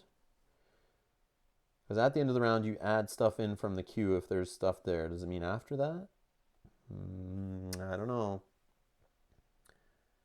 Yeah, I'm definitely going to use the caviar to have the constant regen for sure. And I'll use this one too for the move. Um, it just sucks. I only have 2 attempts here to fight him. So like using this stuff in the first battle, is that good to use it up first? I don't know. But it might help me win. Okay, we'll deal with that when it comes up. Tyrant dies, the recuperate, withdraw an injured tentacle from the battle mat and place it back in the battle queue. So only if it's injured. So I want to kind of like kill them in one shot. Or tentacle wrap, target the strongest opposing unit adjacent to a tentacle. Place the target on any available Krell starting position, player's choice. Ugh, lots of little rules in this one. I got to try to remember. Okay, but I feel like almost every Tyrant was like this, where my first time playing it, I always like forgot one thing. I have to like in my head remember all like the checkpoints when things happen. Like, so at the end of the round, I need to look at something. When the die gets rolled, I'll deal with that. And I got to remember when tentacles are added after round 1. Blah. Okay. And I got to deal with the whole movement of Krell, where we have 4 of them now. And the smashing of the raft. Blah. So it's obviously on the water side. We got that right, obviously. All right. I did forget the last guy. He's a 4. Okay. All right. I got a 3. Still not bad, considering these guys. Okay. And 6 health. I need to kill this guy ASAP.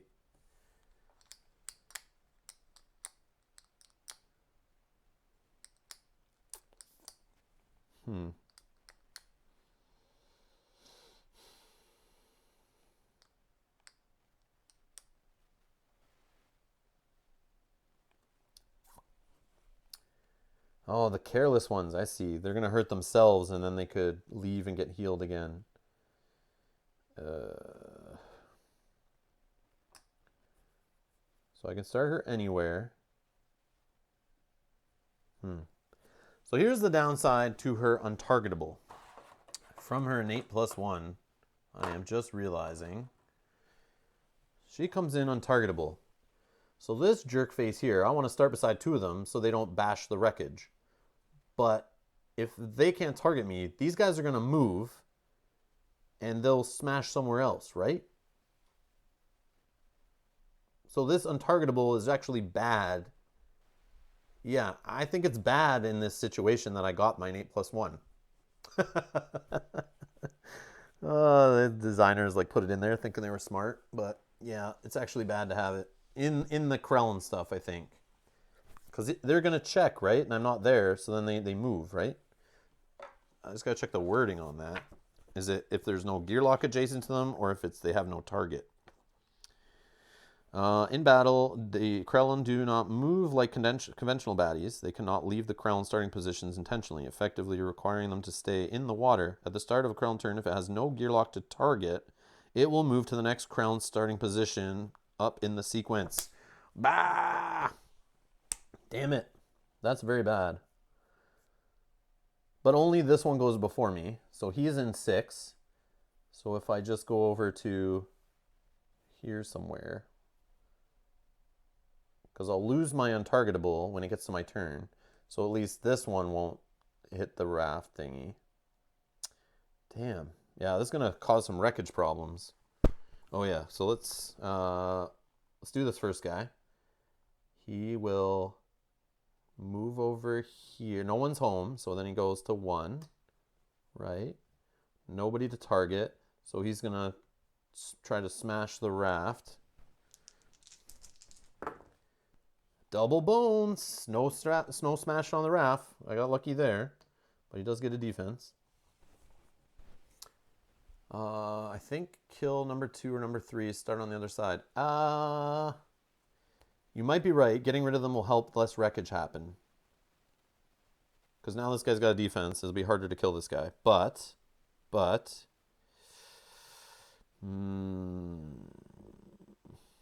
Throwing knives?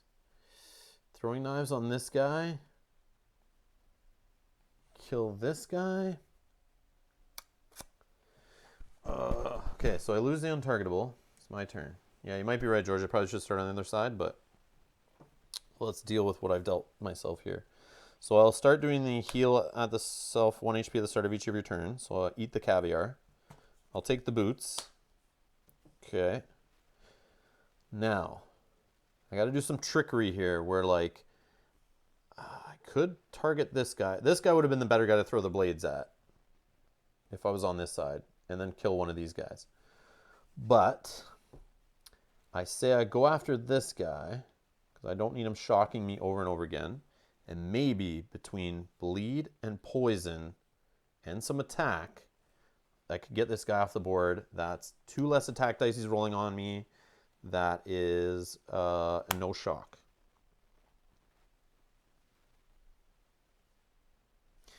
And the vibroblade will help too. All right, so I'm going to go with my theory of trying to smash this guy. And yeah, I definitely got lucky on the 3 wreckage thing. But yeah, I don't want more wreckage. That's the problem. This guy is at 2. So he'll try to come to 3, but then who goes first? The blue guy goes first. He stays here.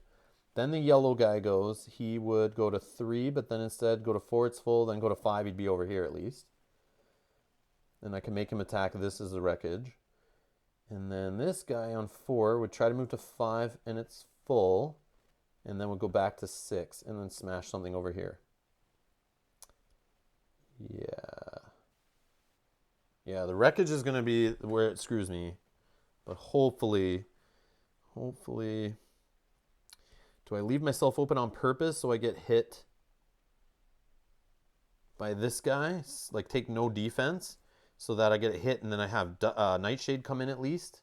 And Nightshade could help me maybe get rid of one of these guys fast.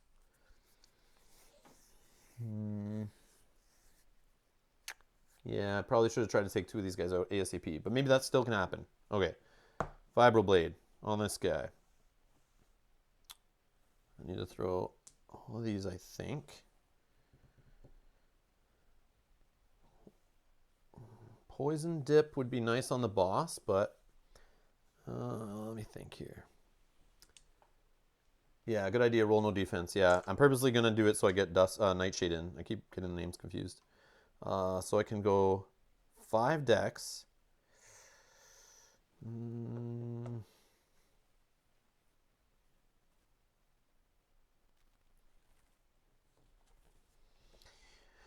Move 1 adjacent position. Could I use this after attacking, do you think? Place this loot and prepare as a reminder. Like, do you think I could do that after attacking to get down here in a position to be able to be hit by one of these guys? Because loot can be used anytime on your turn. But it's not saying like your move is +1 or I don't know. But then again, you can only move before you attack. Unless it usually says otherwise. I'll just keep doing it in the move situation. But it's just a question that comes up, you know.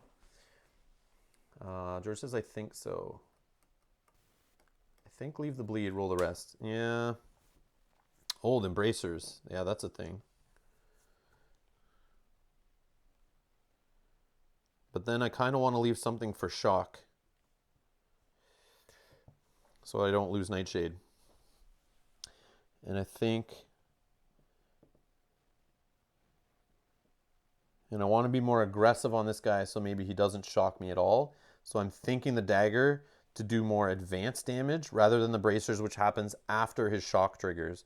I'd rather have something that possibly like bleed that could be on him and trigger before that, which might be that last like damage that kills him. So let's dip the knife. So this exhaust goes away. Let's do some blade dipping. And maybe, no, let's just go all in. Oh, only 5, yeah. So we'll do this. So we could get poison if we don't roll any bones on our attack dice. And of course we roll the bones on our attack die. Okay. And we only got 1 on throwing knives. I probably should have moved to not be adjacent to this guy and just targeted that guy with the throwing blades.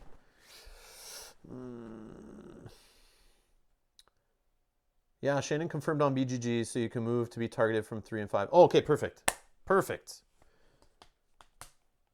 So if I can move any time on my turn, then I could move to make I could move before resolving this. Yeah. I don't like the blade dip either. Her consumables and her backup plans, not really my favorite so far, but I'm still getting used to it. I think you got him. Oh, okay, yeah. Let me count this guy first then. So the Vibra-Blade does 2 plus 1 because it's a crown. So let's knock away 1, deal 2, and 1 attack, and then the bleed on him, which is just enough. 1 bleed. So at the start of his turn, he will die. Okay. But then again, the Tyrant could come in and roll that thing that takes them away, right? Yeah, recuperate could happen on this guy. That would be sucky. Exhausted, exhausted, not exhausted. Bones. All right, I think if he dies right now, but that doesn't. So this guy's in 2. He'll move to 3. No, it's this guy. Is this guy first?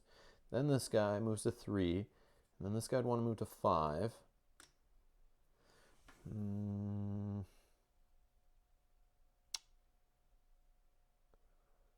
Ugh. No, I don't think I'm going to use the blade or the throwing knives. I'll move there.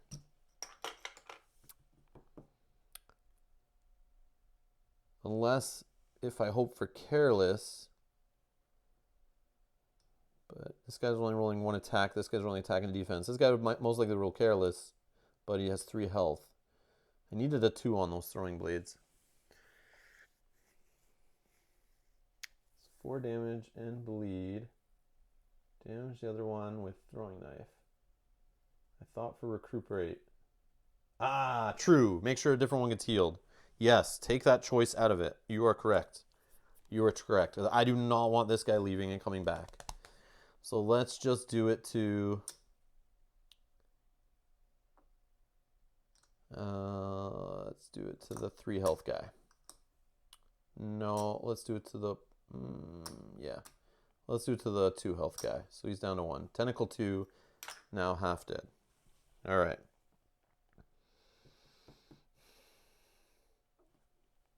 Blue. Attack for 1. Hits me for 1. Perfect. Yellow guy. He is going to go to 3. It's full. 4, it's full. 5. Rolls 1 attack, 1 defense. Gets 2 defense. Wow. And 1 attack. Okay. And then, oops. And then the purple, Tentacle 2. He's Submerge, actually. So I was totally doing that wrong, thinking he would move somewhere else. So nobody's home. He wants to go to 4, which would have been, oh, he's on 4. So he stays on 4. Interesting. Now he's going to roll 1 attack on the raft. And he hits it. So we will get a wreckage.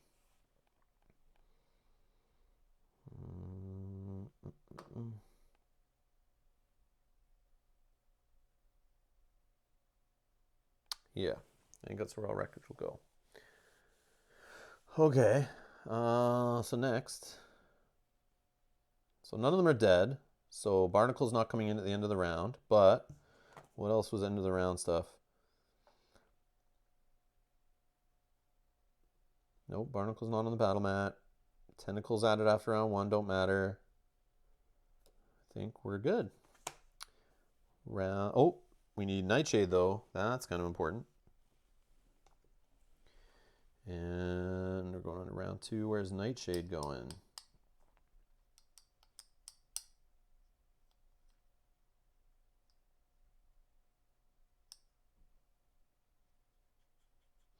Could finish off this one for sure. This one, man, the 2 defense, 3 health. That sucks. Okay, let's go. I'm thinking Nightshade over here just because that gives me the possibility of pack mentality to move over there if I need to. Like a quick teleport.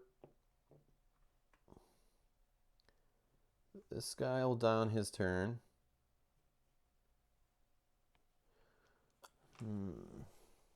I could keep him here with me. And then that makes backstab a thing. I could put him here.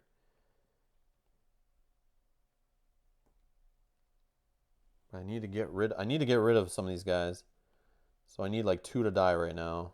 We'll have 1 die. Yeah, let's try to kill as many as possible. Let's just spread out the damage. Bye, boss. But you don't want Nightshade to get taken out. Yeah, true. True. I just wish I had a way to heal Nightshade. Okay. So let's do, so Nightshade's going first. 2 attack dice on this guy. Rolls 1, just enough. I feel like I only ever roll 1 attack with Nightshade. I will never get a 2, always get one of them on bones. Okay, so this tentacle defeated.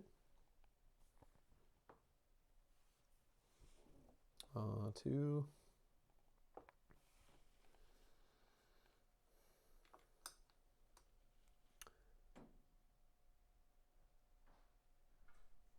Boss is coming in now. Oh, no, sorry, next turn. Yeah, next turn. Yeah, because I never killed a single tentacle. I thought for sure one would be dead there after that round.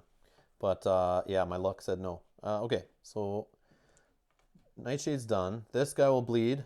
So we got 2 tentacles down. And that one's gone. Now Duster. I think I just take out the tentacle, the cheesy, easy one. Because this one's going to take 5 damage to take out, and I'm only rolling 3 attack dice. Yeah, I think I just need to, so I don't have to, so I have less tentacles to deal with. I think is the better call. But worst case, this guy keeps bringing this one back. But yeah, I'll get rid of it. We'll get rid of 1 and leave this guy at full health before the boss comes anyway. And I can get my bracers going. 3 attack. Let's get some defense up. But I don't have... Oh, I get 1 free heal at the start of my turn. From my count. Okay, so let's do... I don't need so much attack. Let's just defense up, get ready for the boss. The boss is only rolling 1 attack, 1 defense? Really? That seems lame. That seems lame. I guess the tentacles are the whole deal, so they kind of nerfed him because they added all those in. It's all about keeping the raft together, I think, in this battle. Not so much about the enemies. Okay, so I got 5 decks. I'm going to throw bracers on, 2 attack dice. I'm going after the little tentacle one. Hopefully get some defense. And I do get some defense of 2. Bracers rolled me a bone, so they're going back. And the 2 attack, definitely enough. And just like that, 3 tentacles down and around. Boom. And then the yellow one goes, he just rolls 1 attack. And gets me for 1. Boom. Okay, so end of the round. Coming in. He's a crown, so interesting. He is going to roll a die. He's going in position 6. Down here. And to the deep. At the end of each round, if he's on the battle mat and there are still tentacles in the battle queue, which there's not right now, but if he recuperates an injured one, there would be. Okay.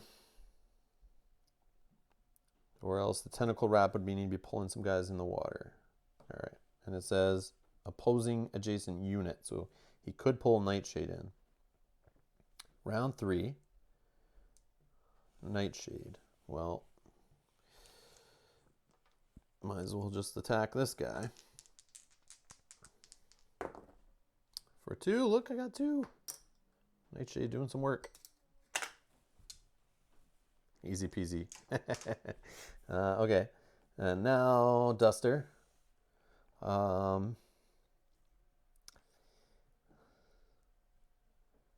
I kind of don't want to damage this one, but I mean, I could just take off the defense, possibly.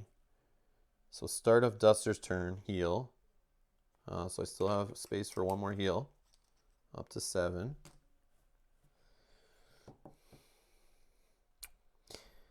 If I just kill this, can I kill it even? 3 attack dice, it's not going to kill it. I don't want to damage it. I'm going to do my free move with the footwear. So move 1. And then 1. Oh man, that's far.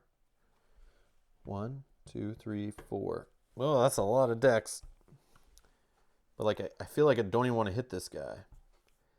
But then again, the boss might not roll the recuperate, and he would come back in without defense on, so that would be kind of neat. Yeah, whatever. Let's just fight this guy.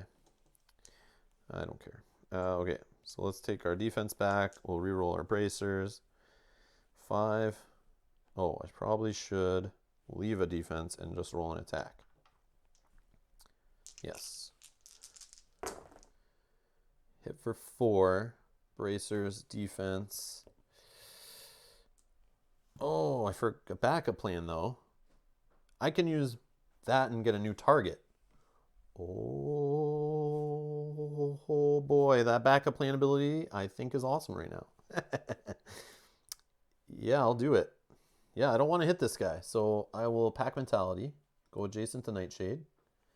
I'll apply my 4 attack to my new target. Right. 4. He's down to 2. And we'll put our bracers in our active slot to smash the next baddie that hits me for 2, which the boss is down to 2 left, but he may roll defense, so who knows. And, oh, I forgot to put his die in here. He should have went first, right? He should have went first. He would have came in at the top of the queue, right? Because he's a tyrant. Ooh, that's bad. That's bad. Boss goes first before Nightshade. Yes, thank you, George. I'm an idiot. So let's undo what Nightshade did. And we can fix this. So we'll do 1 attack on Nightshade and 1 defense. So boss would have got 2. Killed Nightshade. Nightshade went back. I couldn't have teleported across. So I will take my bone back. Thank you, guys. So I was here. So that would have been 4 on this guy instead. So 2 off, 2 down. Okay. Yeah, I look at the enemy meter. I was like, what? Except the Nightshade is probably dead at this point. If he's the boss. Yeah, sorry, guys. Thank you. Okay, so he's defensed up. I gave him his 2 back. And then I need to give him back the 4 I took off of him. So he is at full health and has 2 defense now. That's a better boss fight. And he would roll his tyrant die. His tyrant die. Oh, man. But this guy wouldn't have been hit yet. So the submerge does nothing. Withdraw an injured tentacle from the battle mat, which wouldn't have happened, right? Because this guy would have still been here full. And Duster was gone. Thank you. And then I would have went.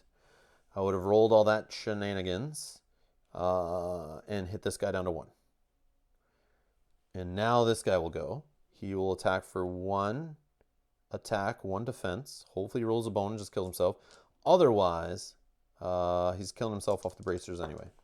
Yeah, he does 1 to me. And he'll take a defense, but the bracers does 2 damage back and kills him anyway.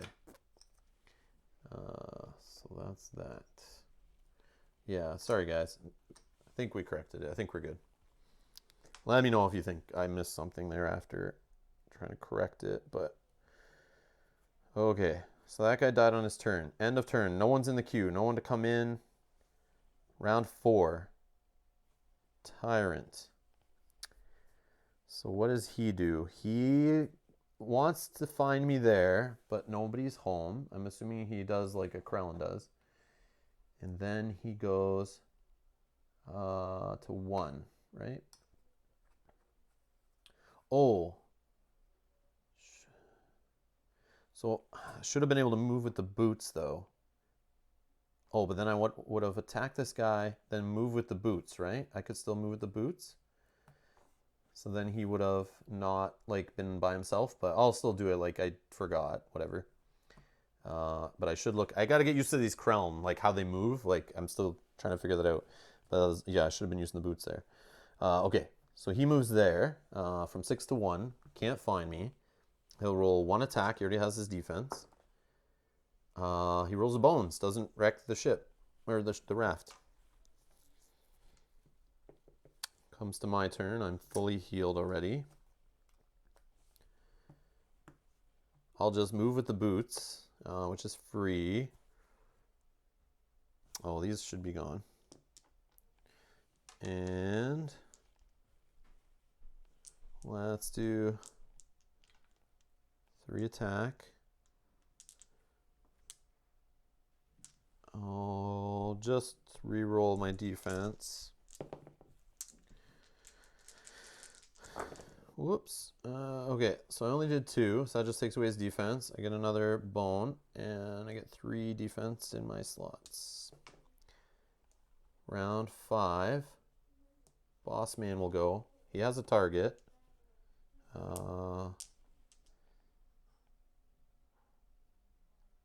Oh, I should have rolled his tyrant die there on the last one, but it doesn't matter. Okay, so now he's going again.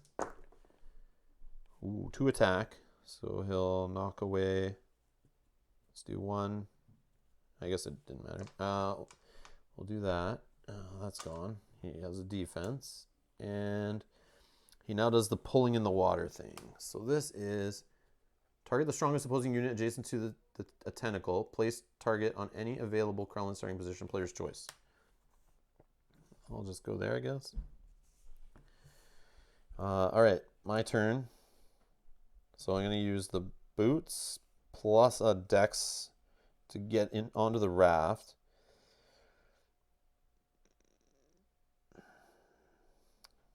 So these 4. I'll roll 3 attack.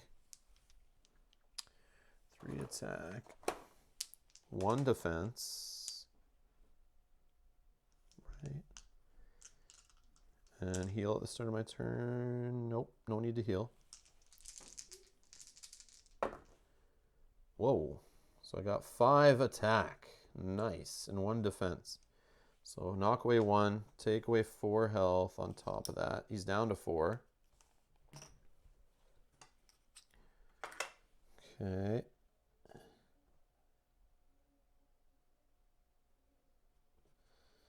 Yeah, no backup plan business. So fatigue rounds.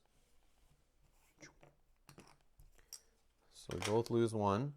The boss will roll 1 attack, 1 defense, and his thing. I don't think Barnacle counts as a tentacle.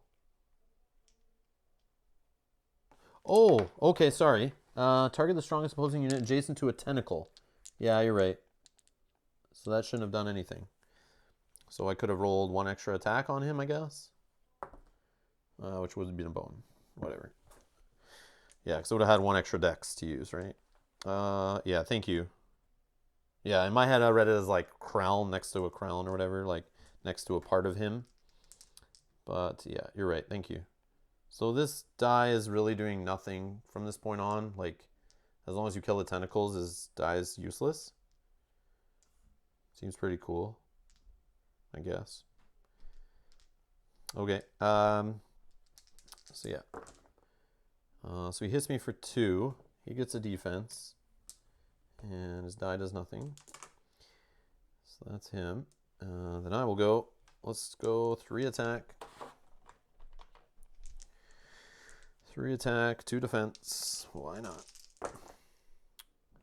So I hit him for 3. Knock away a defense. 2 health. He's down to 1. And I take a defense and a bone. And a bone. And I'll Fortune Discovery. For 1 on my blade dip thingy. That was me. But start of the next round. Boom, boom. We both die. Or he dies. We will take a true damage. And we kill him. Interesting. And that's done.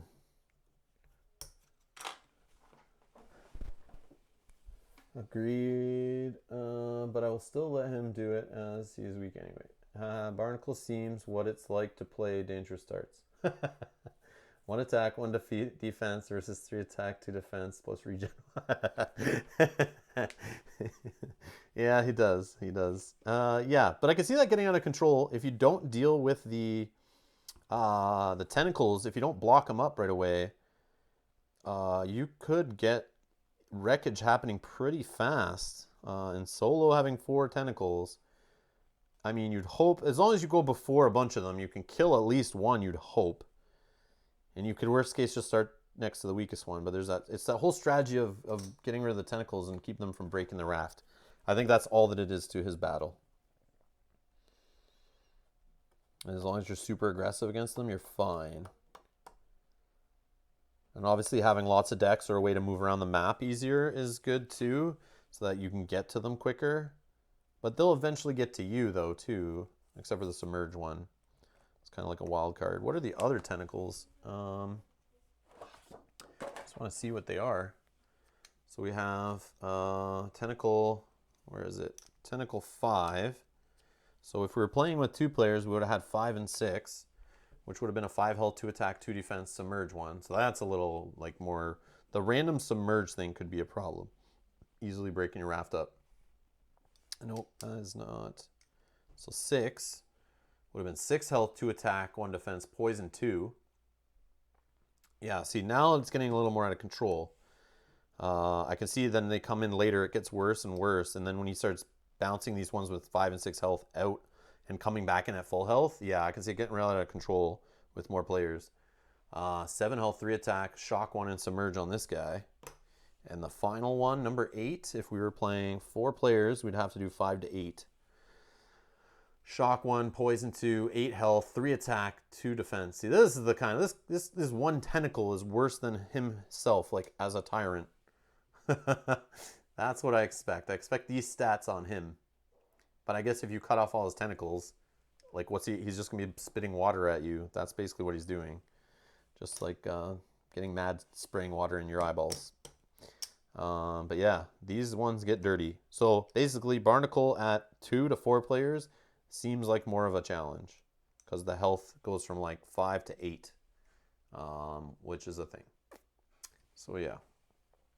So I look forward to trying that. Especially in a campaign. So yeah, got some cool items. The loot seemed okay. It's interesting. Didn't get any trove loot during the playthrough, so I'll still have that to explore. Duster. I'm going to play Duster again tomorrow on stream. We're starting around noon Eastern. So I'll continue with Duster. I'm going to try to focus on the Nightshade build of things. The Tyrant I'll play against. I don't know. Someone longer, though. The Goblin Queen? That might be interesting. I want to see what the Goblin Queen's all about. Assuming, does she throw bombs like her buddy? Colossum? Yeah, he's another short one. Man, these guys are so short. But I mean, I stretched the stream out, though. I play slow with this new set, so it took longer than expected. Yeah, what have we been going for? Like just over 3 hours total, including the crashing and the not starting right away. So yeah, I think we'll go for the Goblin Queen, 6 and 9, or we do Volkesh, 7 and 11, maybe 5 and 7. So this guy's like the nom in this set. Like 5 and 7 is a little more rough. Yeah, I don't know. We'll try Nobulus eventually, but I think I want to try all the other tyrants before him since he's like the final boss. But yeah, tune in tomorrow. We'll be doing, I think, the Goblin Queen. And I'll use Duster solo, but I'm going to go more on the Nightshade build of things. So maybe I'll do Flint and Tinder, get the Promise of Prey going as my first couple skills that I do. And then work my way to Ferocity and Killer Instinct while also trying to buff up my health.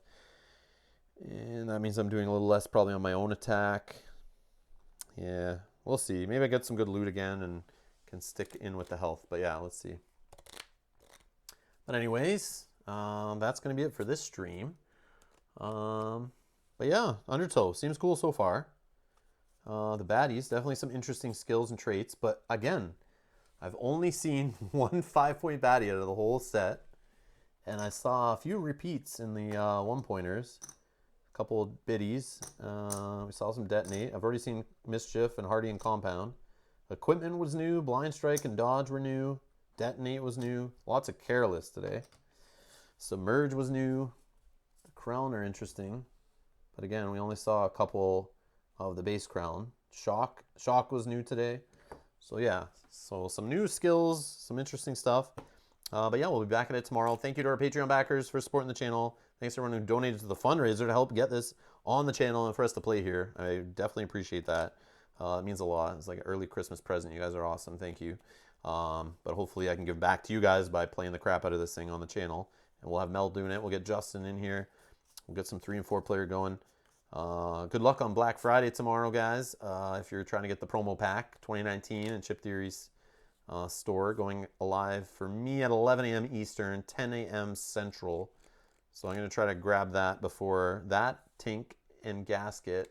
I'm going to try to get those guys in if they're still in stock for Canada on the Chip Theory store tomorrow morning. And then hopefully they ship fairly quickly, but I think they're coming from Quartermaster. So that's from Florida in the US up to Ontario. Might take us some time. So I might not have them for a bit, but I eventually want to have Gasket involved here to mix in with the Undertow stuff too.